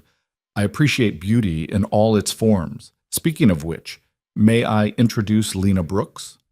Moreland's eyes raked over Lena with the precision of someone cataloging weapons. "Charming! Another new companion. You do go through them quickly."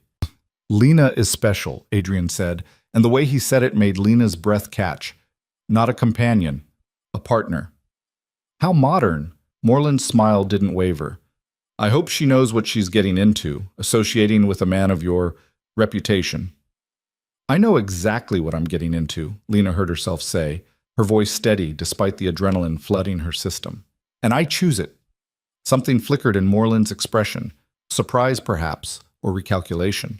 How refreshingly direct. Most people in Adrian's orbit learned to speak in euphemisms. She raised her champagne glass in mock salute. "Enjoy the evening, Ms. Brooks. I suspect you'll find it quite memorable." She glided away, leaving implications hanging in the air like poison. Well, Adrian said quietly, if she didn't know you mattered before, she does now. Was that a threat? In Moreland's world, everything is a threat. The question is whether she'll act on it or just file the information away. He guided Lena toward the Egyptian wing, away from the crowd. We've planted the seed. Now we water it. The rest of the evening was a calculated performance. They danced, Adrian's hand firm at her waist, their bodies moving in perfect synchronization to music neither of them heard.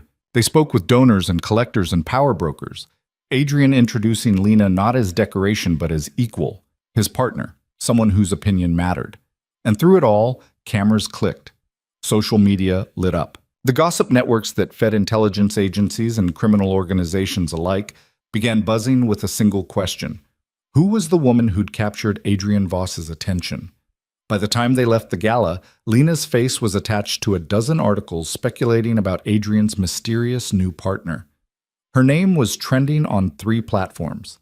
And somewhere in the shadows, James Calloway was watching, calculating, planning his next move. The drive back to the penthouse was quiet, both of them coming down from the adrenaline high of performance. But when they reached the apartment, Victor was waiting with news that shattered the silence. "We got a hit," he said without preamble. "One of James's old associates reached out through a back channel, wants to meet, says he has information about James's location." Adrian's entire demeanor shifted, predator instincts snapping into focus. "When?" "Tomorrow night. Abandoned shipping yard in Newark. He's demanding you come alone." "It's a trap," Lena said immediately. "Obviously," Victor agreed. "The question is whether it's a trap worth walking into." Adrian was already moving, his mind racing through scenarios and contingencies. "James knows we're looking for him. Knows we'd investigate any lead, no matter how suspicious. This could be his way of drawing us out while he moves on another target. Or it could be legitimate," Victor countered. "This associate, Marcus Kane, he and James had a falling out 6 months ago. Money dispute. He might actually want revenge. Or James is using him as bait to see if we're desperate enough to bite." Adrian turned to Lena. "Either way, it's an opportunity. But the timing is suspicious, right after we made our move at the gala." Lena's mind worked through the angles, the patterns, the game within the game. "He's testing us, seeing if we'll split our focus. You chase the lead in Newark while he moves on me here."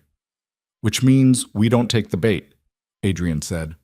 "We stay together, stay fortified, and wait for his real move." "Or," Lena said slowly, an idea forming, "we use it to our advantage. Make him think his plan is working while we set our own trap." Both men looked at her with renewed attention. "Explain," Adrian commanded. "You go to Newark. Make a show of going alone, of being desperate enough to walk into an obvious trap. But you're not actually alone. Victor and Marcus have teams positioned, watching, ready to move. Meanwhile, I stay here, apparently vulnerable, apparently the undefended target." Lena's heart hammered, but her voice stayed level. "When James sends someone for me, we capture them, interrogate them, find out where James is actually hiding. You're talking about using yourself as bait again." "I'm talking about ending this before 9 more attempts get someone killed." She held Adrian's gaze. "This is what we planned.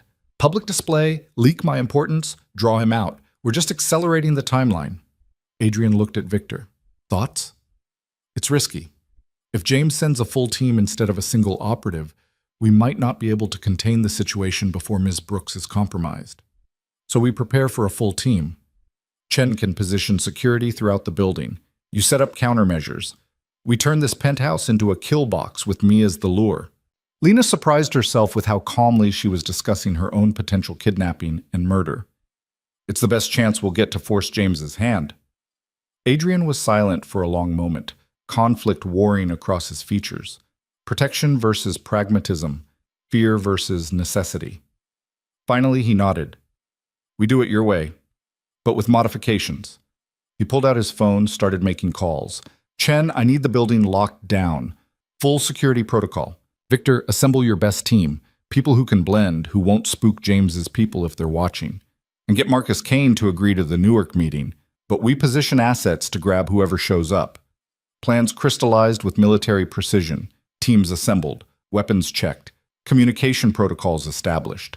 By the time dawn broke over Manhattan, they'd transformed Lena's planned vulnerability into an ambush waiting to spring. Last chance to back out, Adrian said as the final preparations fell into place. They stood in the penthouse bedroom, the city waking beyond the windows, both of them running on adrenaline and fear and stubborn determination. Not a chance. Lena checked the small panic button Victor had given her, a device that would summon the entire security team with a single press. I'm seeing this through. Adrian pulled her close, his arms wrapping around her with a desperation that spoke louder than words. If anything happens to you, it won't. We've planned for everything. No plan survives contact with the enemy, you know that. Then we adapt, together. She pulled back enough to look at him, to memorize the steel-gray eyes and sharp features and the vulnerability he only showed her. Adrian, I'm not Sarah. I'm not going to be the weapon James uses against you. I'm going to be the weapon that ends him. He kissed her then, fierce and desperate and full of everything they hadn't said, everything they might never get the chance to say. When they finally broke apart, both were breathing hard, both were terrified, both were committed to seeing this through. Tonight, Adrian said, one way or another, this ends tonight. One way or another, Lena agreed. He left for Newark with Victor, the SUV disappearing into traffic, leaving Lena alone in the penthouse with Chen and 4 other security personnel positioned throughout the building. Invisible, but present. Ready. The hours crawled past like wounded things. Lena tried to read, to watch television, to do anything except imagine all the ways this could go catastrophically wrong. Her phone buzzed periodically with updates. Adrian had reached Newark, the meeting location was under surveillance, no sign of James's people yet. And then, at 8 p.m., the power went out. Not just in the penthouse, the entire building, plunged into darkness. Lena's hand found the panic button, squeezed. Somewhere, alarms were triggering. Chen and his team were moving. But in the seconds before emergency lighting kicked on, she heard it. The elevator. Moving. Coming up. Someone had bypassed the security, the locks, the fail-safes. Someone was coming for her, and they were doing it in the dark because darkness was where predators thrived. Lena moved away from the windows, pressed herself against a wall, tried to remember Victor's training. Stay calm. Control your breathing. Don't freeze. The elevator doors opened with a soft chime that sounded obscenely cheerful. Footsteps. Multiple people. Moving with tactical precision through the darkness. Miss Brooks? A voice, male, unfamiliar, carrying the flat affect of someone who'd done this many times before. We're not here to hurt you, just to have a conversation. Lena said nothing, kept her breathing quiet, heard Chen and his team moving through the building, searching, coordinating. James Calloway sends his regards, the voice continued. He's very interested in meeting Adrian Voss's new partner. Very interested in understanding what makes you worth starting this war over. A flashlight beam cut through the darkness. Lena pressed harder against the wall, making herself small, invisible, the skills she'd perfected over years of being unseen, suddenly valuable in ways she'd never imagined. We can do this the easy way or the hard way, Ms. Brooks. Easy way, you come with us quietly. Hard way, we drag you out unconscious. Either works. The sound of a gun being cocked. Professional, patient, deadly. And then Chen's voice, calm and cold. Drop your weapons. You're surrounded. The room exploded into chaos. Gunfire, shouting, the crash of furniture. Lena dropped to the floor, covered her head, tried to become a target too small to hit. Flashlight beams crisscrossed the darkness like searchlights, strobing across scenes of violence too fast to process. Someone grabbed her arm. She screamed, kicked, fought with everything she had. The grip tightened, yanked her upright. It's me, Chen's voice, urgent. We need to move, now. He dragged her toward the emergency stairs, their feet pounding on concrete, more gunfire echoing behind them. They'd made it down 3 floors when Chen's phone buzzed. He answered without stopping. Status, Adrian's voice tight with controlled panic. The Newark meeting was a decoy. No one showed. Lena, under attack, Chen confirmed, moving her to secure location now. I'm on my way, 20 minutes out. Make it 10. Chen ended the call, pushed Lena through a door into a maintenance corridor. There's a safe room in the sub-basement. Reinforced steel, independent power supply. You'll be secure there until Mr. Voss arrives. What about you? I'm going back to neutralize the threat. He pressed a keycard into her hand. Straight down these stairs, third door on the left. Lock yourself in and don't open it for anyone except Mr. Voss or me. Chen, go. He was already moving back toward the fighting, toward the chaos, leaving her alone in the industrial corridor. Lena ran. Down the stairs, her heels abandoned somewhere in the panic, her dress torn, her carefully styled hair falling into her face. The maintenance corridor was a maze of pipes and concrete, lit by emergency lighting that cast everything in sickly yellow. Third door on the left. She found it, used Chen's keycard, stumbled into the safe room. It was exactly what he'd described. Reinforced steel walls, a single cot, bottles of water, a landline phone.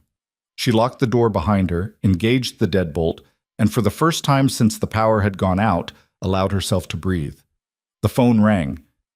Lena stared at it. No one should know she was here, no one except Chen, and she picked it up. Hello, Lena. James Calloway's voice was smooth, cultured, absolutely certain. I've been very eager to meet you. Her blood turned to ice. How did I know you'd run to the safe room? Because that's what Adrian trained you to do. He's predictable that way, always thinking he can protect people by locking them away. A soft laugh. It never works. You'd think he'd have learned that with Sarah. You're a monster. I'm a businessman who understands leverage, and right now you're the best leverage I've ever had against Adrian Voss. Keys jingled on his end of the line. That safe room you're in? I helped design it. I know exactly how to open it. The question is whether you come out willingly or I come in and collect you.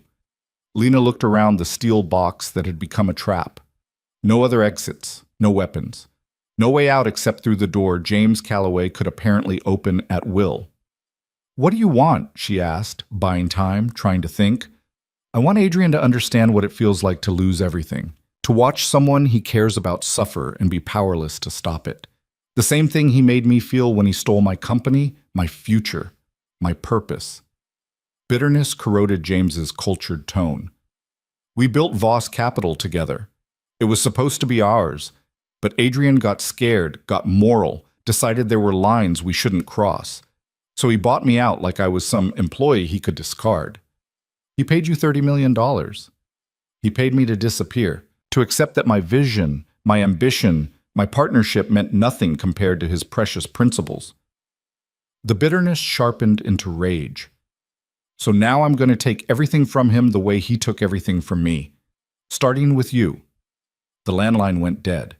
Lena heard the lock mechanism engaging, watched in horror as the deadbolt she'd engaged slowly retracted, overridden by whatever master controls James had installed when the safe room was built.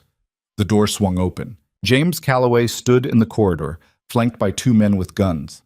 He was handsome in the way his photograph had suggested, sharp features, cold blue eyes, expensive suit. But there was something broken behind the polish, something that had curdled into obsession. Hello, Lena, he said pleasantly. Let's go meet your future. Part 5. Lưu ý. Viết 6.000 đến 6.500 từ liên kết liền mạch với các phần trước trong câu chuyện. Pha hội thoại tạo thành một câu chuyện liền mạch khi ghép lại. Mỗi phần liền mạch với phần trước, không giới thiệu lại câu chuyện ở đầu phần mới.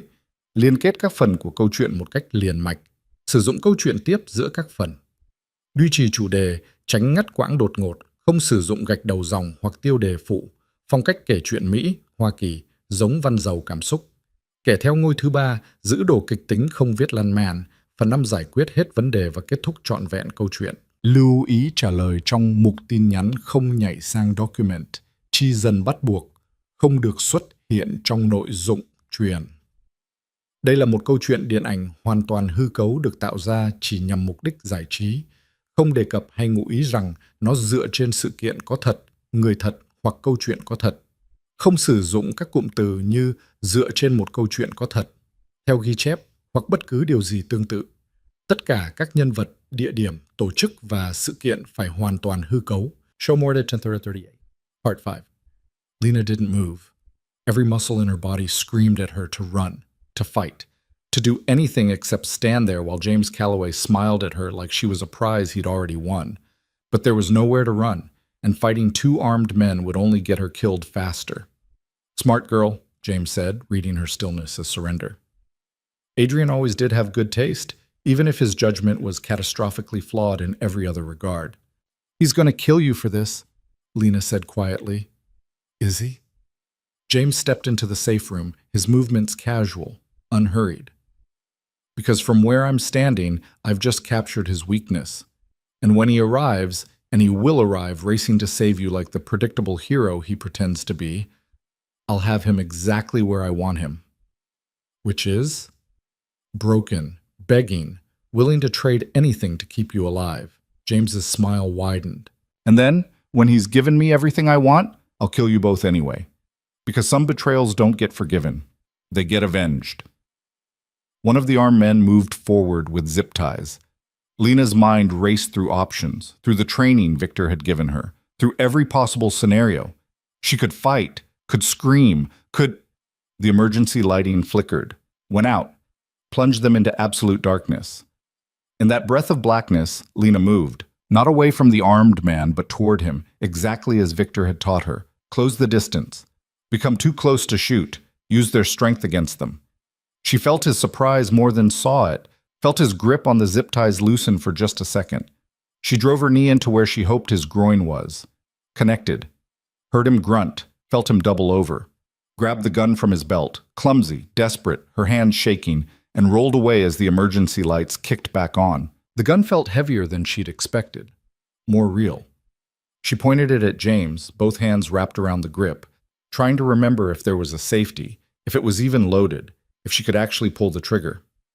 "Don't move," she commanded, her voice steadier than she felt.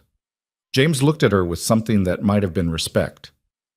"You're full of surprises. No wonder Adrian is willing to burn his empire for you." "I said don't move." "Or what? You'll shoot me?" James took a step forward. "Have you ever killed anyone, Lena? It's harder than it looks. The noise, the recoil, the blood. It changes you in ways you can't anticipate. I saved Adrian's life once without hesitation. You think I won't do it again?" Saving is different from killing. Any idiot can act on instinct when someone's in danger. But taking a life intentionally, with premeditation? Another step.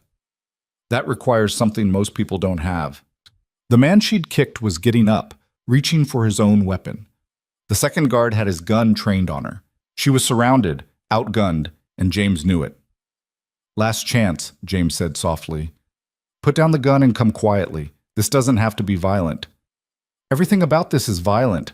But Lena's hands were shaking now, her finger on the trigger, but unable to squeeze, her body rebelling against the idea of killing in cold blood, even to save herself. James saw her hesitation and smiled. "That's the difference between people like you and people like me. You still believe in lines that shouldn't be crossed. I learned a long time ago that lines are just suggestions." He moved fast, faster than she expected. His hand closed around the gun, twisting it from her grip with practiced ease. She tried to hold on, but he was stronger, trained, and within seconds the weapon was pointed at her instead. "Nice try," he said, "but Adrian should have taught you better before throwing you into the deep end." "He taught me enough." Lena's voice was defiant even as her heart hammered. "Enough to know you're not going to kill me yet. You need me alive for whatever sick game you're playing. Perceptive, yes. You're more valuable breathing, for now." James gestured to his men. "Restrain her. And this time, do it properly." They zip-tied her wrists behind her back, checked for additional weapons, found the panic button Victor had given her and crushed it under a boot heel. Then they marched her out of the safe room, through the maintenance corridors, and into a service elevator that bypassed the building's main security. The whole operation had taken less than 5 minutes. Professional, planned, perfect. They emerged into the parking garage where a black van waited, engine running. James pushed her toward it, his hand firm on her shoulder. "Adrian will find you," Lena said, trying to keep the fear from her voice. "You know he will." "I'm counting on it. That's the entire point." James opened the van's rear doors. "But he won't find you in time to stop what happens next." They loaded her into the van, secured her to a bench seat, and pulled black fabric over her head. The world became darkness and engine noise and the smell of her own fear. The van drove for what felt like hours, but was probably only 30 minutes. Lena tried to track turns to memorize the route, but disorientation defeated her attempts. When they finally stopped and pulled off her hood, she found herself in an abandoned warehouse somewhere that could have been anywhere. James had chosen his arena carefully. High ceilings, concrete floors, minimal cover. A single chair sat in the center of the space, illuminated by harsh industrial lighting. Cameras were positioned around the perimeter, their red recording lights blinking like watching eyes. "Welcome to the stage," James said, gesturing expansively. "Everything that happens here will be broadcast directly to Adrian. He gets to watch every moment, every choice, every consequence." "You're insane." "I'm thorough. There's a difference." He guided her to the chair, secured her to it with more zip ties. "You see, just killing Adrian wouldn't be enough. Sarah's death hurt him, but it didn't break him. He rebuilt, moved on, got stronger. I can't allow that to happen again." "So what's your plan? Torture me on camera until he surrenders?" "Nothing so crude. I'm going to give him a choice." James pulled up a second chair, sat facing her, close enough that she could see the absolute conviction in his cold eyes. $10 million and his complete withdrawal from the business world. Every asset sold, every connection severed, everything he built turned to ash. In exchange, you go free. He'll never agree to that. Won't he? He paid me $30 million just to end our partnership. How much do you think he'll pay to keep you alive? James leaned back, supremely confident. And here's the beautiful part. Even if he agrees, even if he gives me everything, I still win. Because watching him choose between you and his empire will destroy him either way. If he picks the empire, you die, and he lives with that guilt forever. If he picks you, he loses everything that defines him and eventually grows to resent you for it. You've thought this through. I've had 2 years to think about nothing else. Bitterness crept back into his voice. 2 years of watching Adrian thrive while I rotted in exile. 2 years of planning exactly how to make him understand what he took from me. Lena studied him, this broken man twisted by obsession and rage. Part of her wanted to hate him. Part of her almost understood him. Losing everything you'd built, being cast out by the person you'd trusted most. She could imagine how that might poison someone. But understanding didn't mean forgiving. "You could have rebuilt," she said quietly. "You had $30 million. You could have started over, created something new, moved on." "I didn't want something new. I wanted what was mine." James stood abruptly, paced. Voss Capital was my vision as much as Adrian's. We built it together from nothing, and he stole it because he suddenly developed a conscience. Because he decided I'd become too ruthless, too willing to do what needed doing. Maybe he was right. He was a coward. The words came out sharp as blades. We were on the edge of something revolutionary. Connections to every major power player in 3 continents. The ability to move markets with a phone call, real power. But Adrian got squeamish when I suggested we leverage that power fully, started making moral calculations about whose money we could take and whose we couldn't. "And you killed Sarah to punish him for having boundaries?" James's expression went flat. "Sarah was collateral damage, a tool, nothing personal." "Nothing personal?" Rage flared through Lena's fear. "You tortured her for 3 days. Made her brother pull the trigger. That's not collateral damage, that's sadism. That's leverage." James moved closer, his face inches from hers. "And you're about to learn exactly how effective it is. Because in about 10 minutes, Adrian will get the live feed of this conversation. He'll see you tied to that chair, and he'll be faced with the same choice I gave him in Prague, his empire or someone he cares about. And if he doesn't care about me as much as you think, then you die, and I move to the next person on his list. His employees, his associates, everyone he's ever shown kindness to. I'll systematically destroy every connection he has until he's alone and broken." James checked his watch. "But I don't think it'll come to that. I've been watching you two, the way he looks at you, the way he touches you. This isn't like his other relationships. This is real, which makes it the perfect weapon." One of James's men approached, handed him a tablet. He glanced at it, smiled. "Perfect timing. Adrian just arrived at your building. Chen's team is still mopping up my distraction force. He's going to find you gone and the panic button destroyed, and he's going to lose his mind. James tapped the tablet, activating the cameras. Let's give him something to really panic about. The red recording lights intensified. Lena was suddenly hyper-aware of her appearance. Torn dress, disheveled hair, zip ties cutting into her wrists, fear probably written across her face. "Hello, Adrian," James said to the cameras. "I assume you've discovered your new partner is missing. Allow me to ease your mind. She's alive.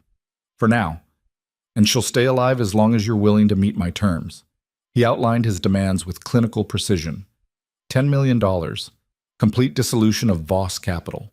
Public announcement that Adrian Voss was retiring from business permanently, all within 12 hours. "If you agree, I'll release Lena unharmed. You have my word as your former partner." James's smile was cruel. "If you refuse, well, you remember what happened last time you chose your empire over someone you loved. I'll give you 6 hours to decide. After that, every hour you delay, she loses a finger. After all 10 are gone, we get creative." He ended the feed. Lena fought to keep her breathing steady, to not give him the satisfaction of seeing her completely break. "You won't get away with this." "I don't need to get away with it. I just need to destroy him." James stood, gestured to his men. "Watch her. No one touches her until we hear from Adrian. I want her pristine for the next broadcast." He walked away, leaving Lena alone with armed guards and spiraling fear. The minutes crawled past like bleeding hours. Lena tried to think, to plan, to find some angle of escape, but she was secured to a chair in the middle of an empty warehouse, surrounded by men with guns, and the only person who could save her was exactly who James wanted to lure into a trap. She thought about her life before the red dot. The invisible existence, the safe routine, the careful avoidance of anything that might complicate her world. That life seemed impossibly distant now, like a story about someone else entirely. She thought about Adrian, about steel-gray eyes and the vulnerability he only showed her, about the way he'd looked at her in the penthouse before leaving for Newark, like she was something precious he was terrified of losing. She thought about the choice he was facing, his empire or her life, everything he'd built or the woman who'd stumbled into his world by accident and changed it irrevocably. And she realized with sudden crystal clarity that there was only one way this could end that didn't destroy him. She had to save herself. The zip ties around her wrists were tight but not impossible. Victor had shown her this during their training sessions, how to work against plastic restraints, how to use body weight and pressure points to create space. It would take time, would leave her wrists raw and bleeding, but it was possible. Lena started working. She shifted in the chair, testing the zip ties' limits, flexed her wrists against them, looking for give. The plastic cut into her skin, but she ignored the pain, focused only on creating millimeters of space. The guards weren't paying close attention. They were watching the warehouse entrance, anticipating Adrian's arrival, not expecting their captive to be anything other than a helpless victim. That was their mistake. Lena worked the zip ties slowly, methodically, using every technique Victor had taught her. Rock the hands back and forth. Create friction. Use sweat and blood as lubricant. Don't rush. Don't make noise. Time became meaningless. Her wrists screamed. Blood made the plastic slippery. But slowly, impossibly, she felt the zip tie loosening. She was so focused on her hands that she almost missed the sound. Footsteps. Outside the warehouse, multiple people moving with tactical precision. Adrian had found her. James heard it too. He emerged from wherever he'd been waiting, alert and ready. "Positions," he commanded his men. "Remember, we want him alive for the finale." The warehouse doors exploded inward. Adrian came through like a force of nature, Victor and Chen flanking him, all three armed and moving with lethal purpose.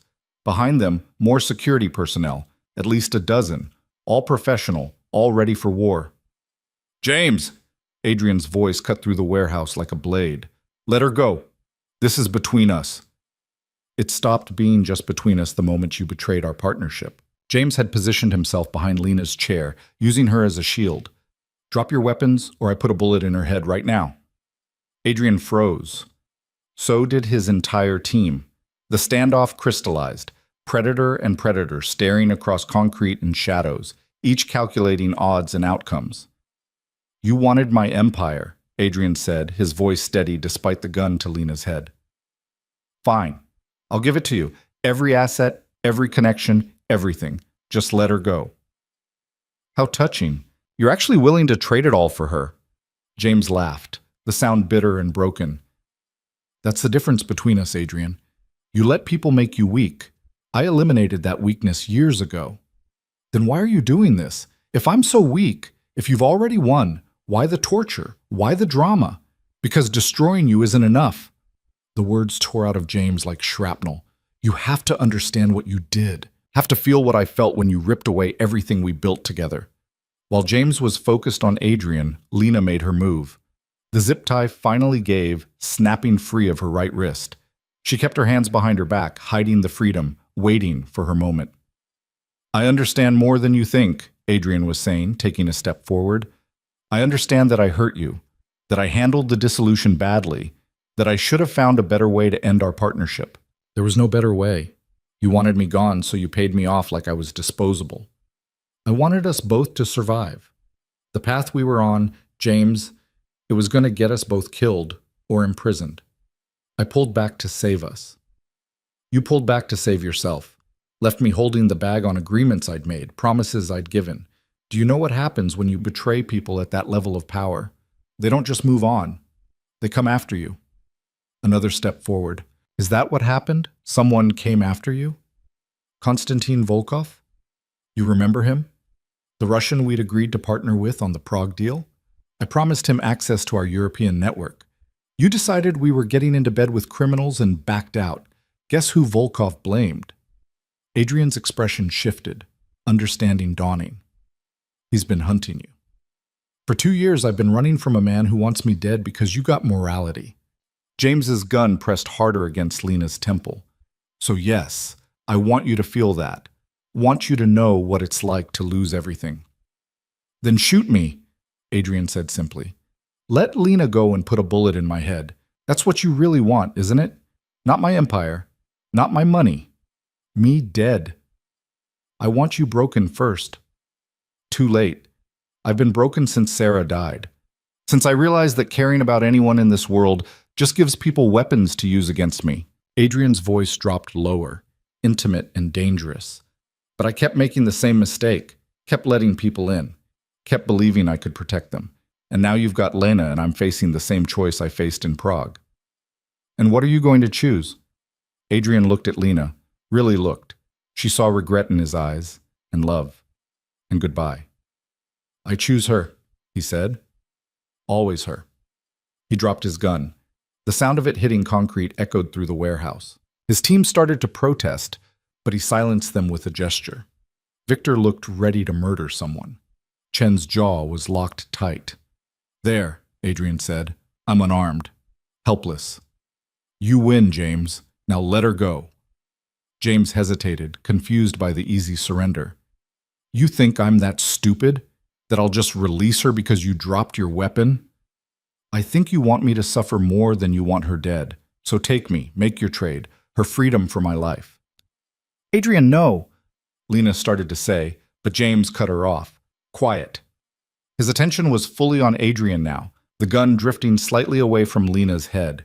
You'd really trade yourself? Without hesitation. It was the opening Lena needed. She drove her elbow back into James's ribs with everything she had, felt his grip on the gun loosen as pain shocked through him, threw herself forward out of the chair, hitting the ground hard, rolling away from his line of fire. The warehouse exploded into chaos. Adrian's team opened fire. James's men returned it. Bullets ricocheted off concrete and metal. Someone screamed. Lena scrambled toward cover, her hands finally free, her dress in tatters. Adrian was already moving toward her, laying down covering fire, his face a mask of controlled fury. Get down! He shouted. She dropped behind a support pillar as bullets chewed into the concrete above her head. The firefight was brutal, professional, the kind of violence that left bodies and questions. Through the chaos, she saw James running for a back exit, abandoning his men, choosing survival over revenge. Adrian saw him too and made a split-second decision. Victor, get Lena out, he commanded, then took off after James. Adrian, wait. But he was already gone, disappeared into the warehouse's shadows, chasing his former partner and all the ghosts that came with him. Victor materialized beside her, hauled her to her feet. We need to move, now. Not without Adrian. He gave me an order. I'm following it. Victor was already propelling her toward the entrance, Chen covering their exit. The firefight was winding down. James's men either dead or fleeing, but the danger was far from over. They made it outside to where a convoy of SUVs waited. Victor pushed Lena into one, climbed in after her. "Where's Adrian?" she demanded. Ending this. Victor's expression was grim. One way or another. Somewhere in the warehouse, Adrian Voss was hunting the man who'd destroyed his last relationship and was trying to destroy this one. Two former partners, two men who'd built an empire together, now locked in a final confrontation that could only end one way. Lena's hands were shaking. Her wrists bled from the zip ties. Her entire body was a collection of bruises and fear and adrenaline crash. But she wasn't helpless anymore, wasn't waiting to be saved. "Turn around," she told Victor. "Absolutely not. He's going after James alone. He's going to get himself killed trying to protect me from ever being targeted again." Lena met Victor's eyes. "Turn around." Something in her tone, in her expression, made Victor reconsider. He studied her for a long moment, then nodded to the driver. "Take us back. West entrance. Stay mobile." The SUV swung around, headed back toward the warehouse. Lena could hear sporadic gunfire still echoing from inside, could see smoke rising from blown-out windows. "If we're doing this, you follow my lead," Victor said, handing her a gun. "Know how to use this?" "Point and shoot, right?" "Close enough." He checked his own weapon, his expression settling into combat mode. "Stay behind me. Don't be a hero. If things go wrong, you run." "I'm done running." They entered through a side door, moving through corridors that smelled of gunpowder and fear. The main warehouse floor had gone quiet, the firefight over, bodies sprawled in positions that suggested violence had been swift and absolute. And in the center of it all, near where Lena had been tied to the chair, Adrian and James faced each other. Both were bleeding. Both had lost their guns somewhere in the chase. Now it was just two men and whatever rage and grief and betrayal had been festering for years. "You can't win this, James," Adrian was saying, his voice raw. "Your men are dead or gone. Volkov's people will find you eventually. This is over." "It's not over until one of us is dead." James was favoring his left side, blood seeping through his shirt. That was always how this had to end. It didn't have to be this way. We could have found another solution, could have worked together to deal with Volkov, to fix the mess we both made. There is no we anymore. You destroyed that when you chose morality over partnership. James lunged, threw a punch that Adrian barely blocked. They grappled, two men who knew each other's moves, each fighting not just for survival but for vindication. Lena watched from the shadows, Victor holding her back, her finger on the gun's trigger. She could end this, could shoot James and eliminate the threat forever. But something stopped her, some understanding that this wasn't her fight to finish. This was between Adrian and his past, between two men who'd built something together and watched it burn. They fought with brutal efficiency, trading blows that would have dropped ordinary men. Adrian's training showed military precision, controlled aggression.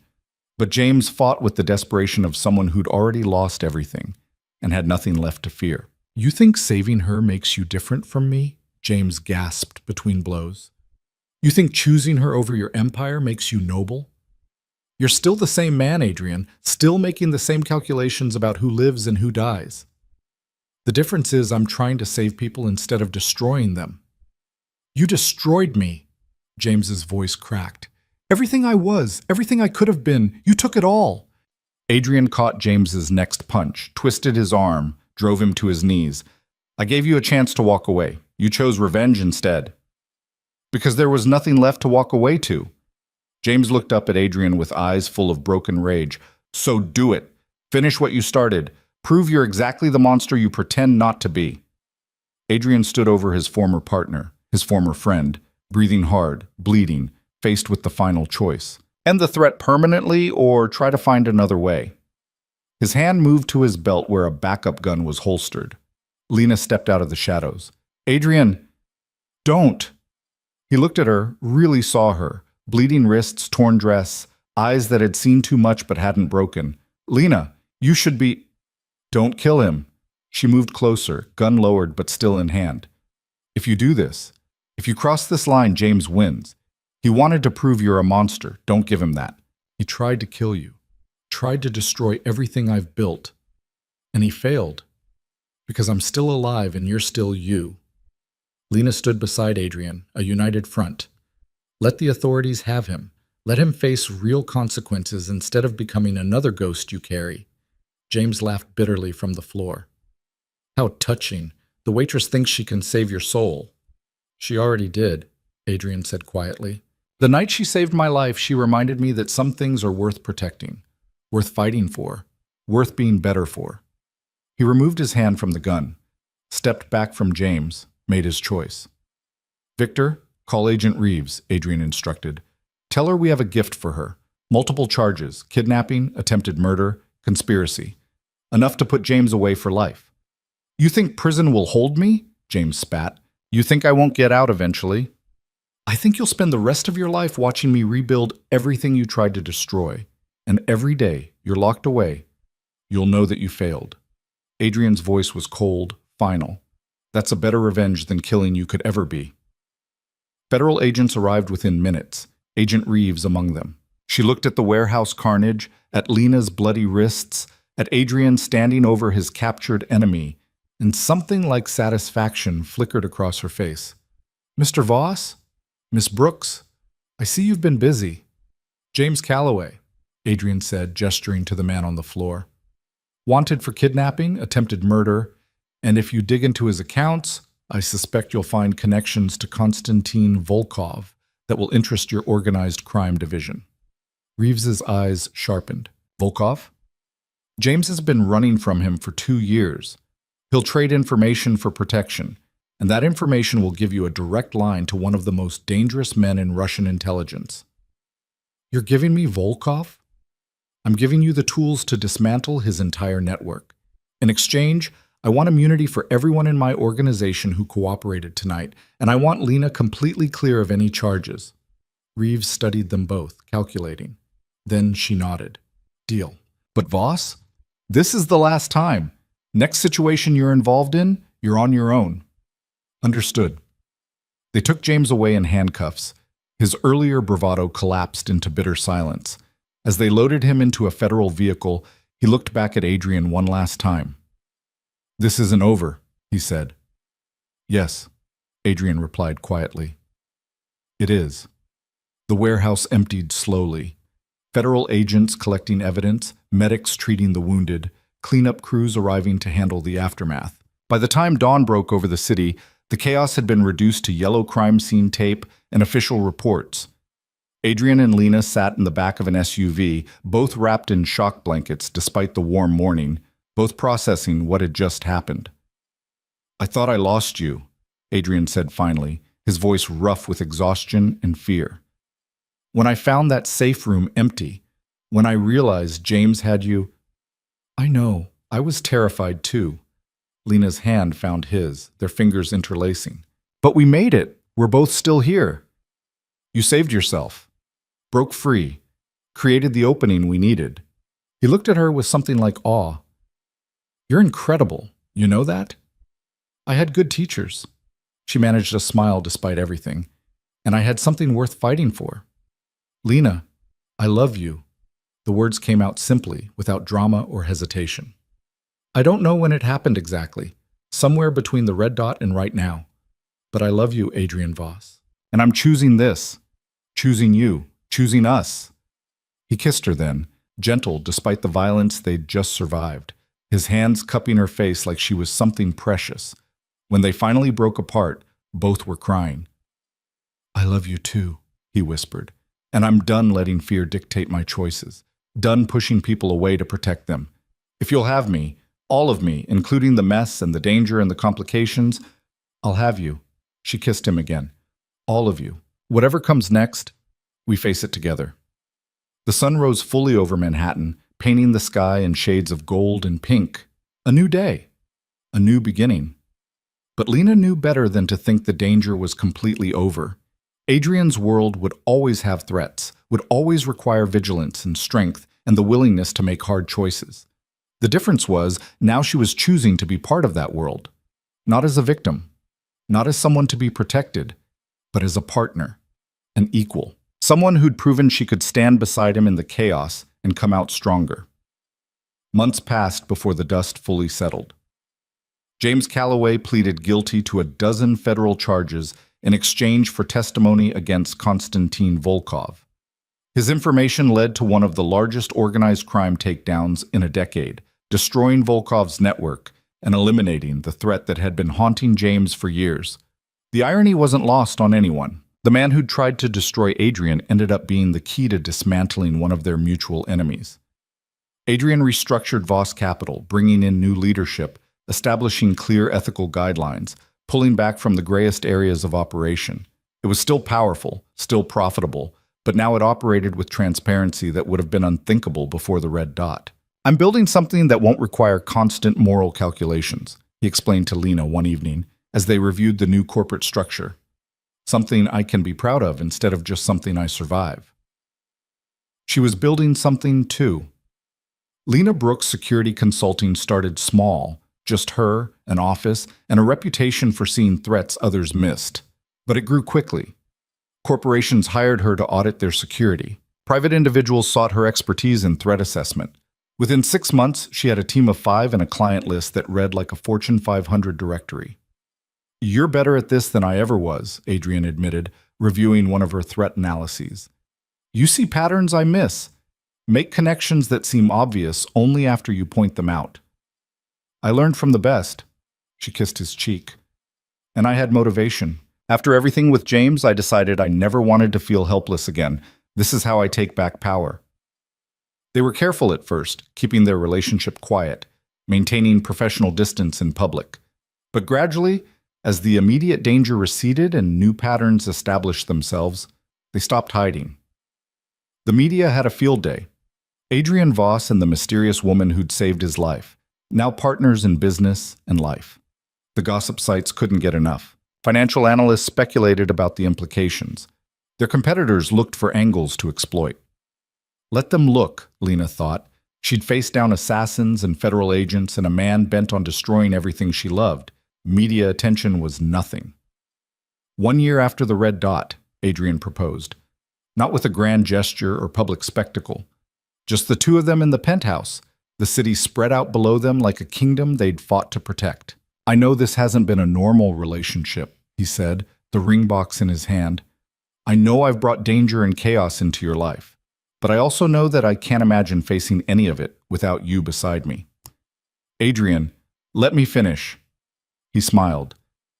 "Lena Brooks, you're the strongest person I've ever met. You saved my life that night at the Carlisle, and you've been saving it ever since, by challenging me, by refusing to let me isolate myself, by choosing to love me despite every rational reason not to. I want to spend the rest of my life being worthy of that choice. Will you marry me?" The ring was beautiful, a simple diamond, elegant without being ostentatious. Perfect. "Yes," Lena said, tears streaming down her face. "Yes, yes, 1,000 times, yes." They got married 6 months later in a small ceremony. Just close friends, trusted colleagues, the family they'd built from loyalty instead of blood. Victor served as best man. Chen walked Lena down the aisle since she had no family left to do it. Agent Reeves even sent a card, though she didn't attend. It read, "Congratulations on building something better than what you destroyed. Try to keep it legal." The reception was at the penthouse, the same space where Lena had first stayed after the assassination attempt. But it felt different now, not like a gilded cage, but like home. Their home. "Happy?" Adrian asked, pulling her close for their first dance. "Terrified," Lena admitted. "But yes, happy." "Why terrified?" "Because this is real. Because I'm not just surviving anymore. I'm living, building, choosing. And that's more frightening than any assassin." "Welcome to the human condition." He kissed her forehead. "But at least we get to be frightened together." The threats didn't vanish entirely. Adrian's world would always have sharp edges, would always require vigilance, but they faced each new challenge the same way they'd faced James Calloway. Together. As partners. As equals. Lena Brooks Security Consulting grew into one of the most respected firms in the industry. She hired people like her, those who'd survived impossible situations and transformed their trauma into strength, built a team that understood danger intimately and knew how to neutralize it. Adrian's restructured Voss Capital became a model for ethical finance in gray areas, proving that profit and principles didn't have to be mutually exclusive. He consulted for governments, testified before regulatory bodies, used his experience navigating legal boundaries to help others stay on the right side of them. 2 years after the wedding, Lena discovered she was pregnant. The news terrified them both. Bringing a child into their complicated, dangerous world seemed impossibly reckless.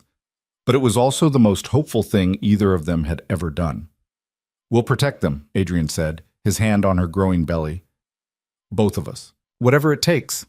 And we'll teach them to protect themselves," Lena added, "to see threats others miss, to choose courage over safety, to save people instead of just surviving." Their daughter was born on a spring morning, healthy and screaming and perfect. They named her Sarah Chen Voss, honoring the woman Adrian had lost and the man who'd helped save them both.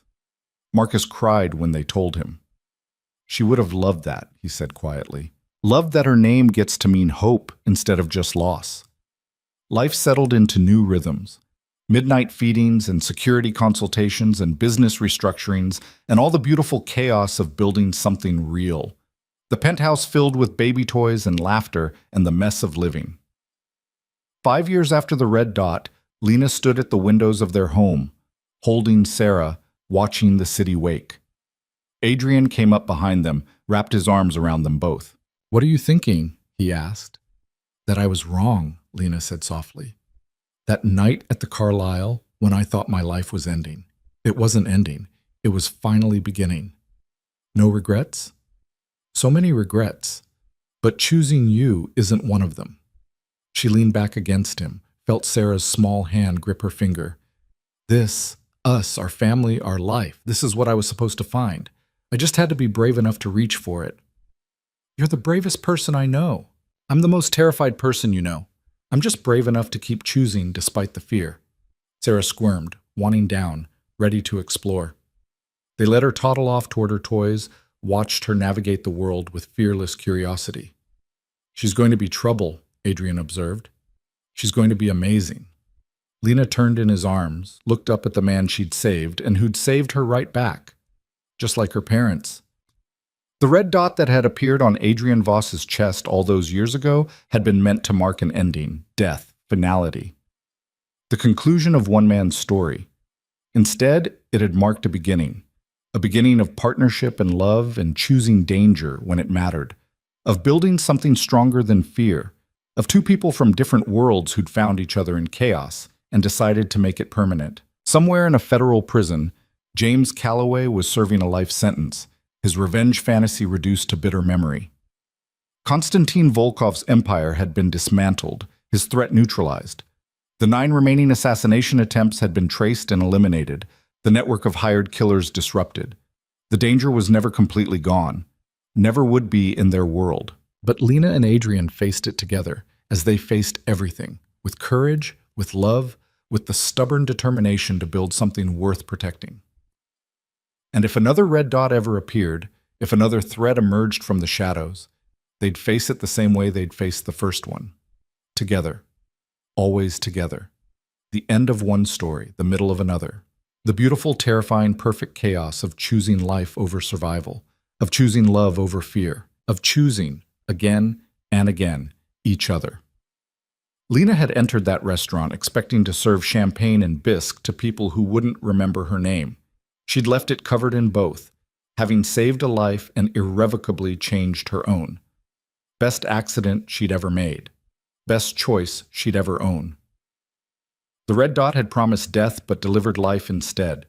Fierce, dangerous, real, and more valuable than safety had ever been. And every day since, Lena Brooks Voss woke up grateful for the split-second decision that had shattered her invisible existence and rebuilt it into something extraordinary.